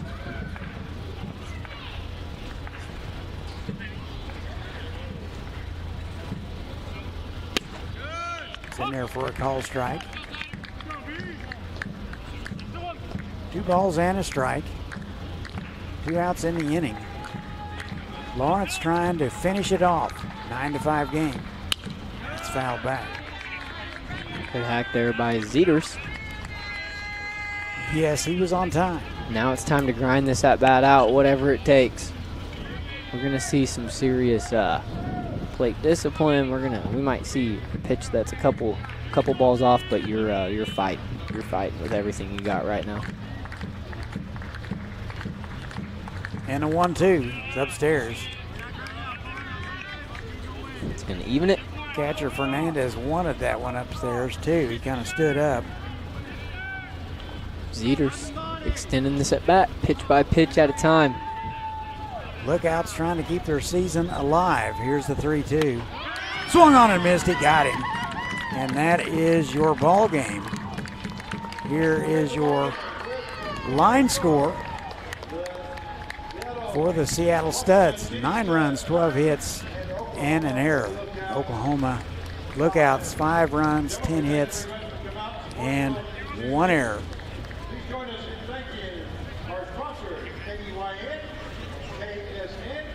Stay tuned for that Ford Player of the Game. So your thoughts on this one? I thought both starting pitchers competed really, really well. Obviously, we saw Cooper do a great job throwing up 5 zeros. I thought Leighton Reither pitched very well, but definitely some breakdown of the Oklahoma Lookouts bullpen in this. And your Midwest Ford Player of the Game will be number 16, Jackson Copeland, for 4 ABs, couple of hits, 3 RBI on the night. So Jackson Copeland, here is some highlights from Jackson's night. Yeah, he had a great game for the Studs. We had a couple of guys carry the offense for them, but Copeland definitely being the main one coming through tonight for the Seattle Studs. So the Lookouts, a little bit two thoughts and a little bit too late. Yeah. Didn't get going until the 8th. Again, your final score, Seattle 9 and the Oklahoma Lookouts 5. And the Lookouts end their season and their World Series. We thank them. We also thank Butler Community College for their wonderful pictures tonight. And Jake Wellington, good to have you on the team, young man. Yeah, I appreciate you having me, Todd. It was great working together. Fantastic. We'll do it again. Again, your final, Seattle 9, Oklahoma Lookouts 5. Good night. We will see you later.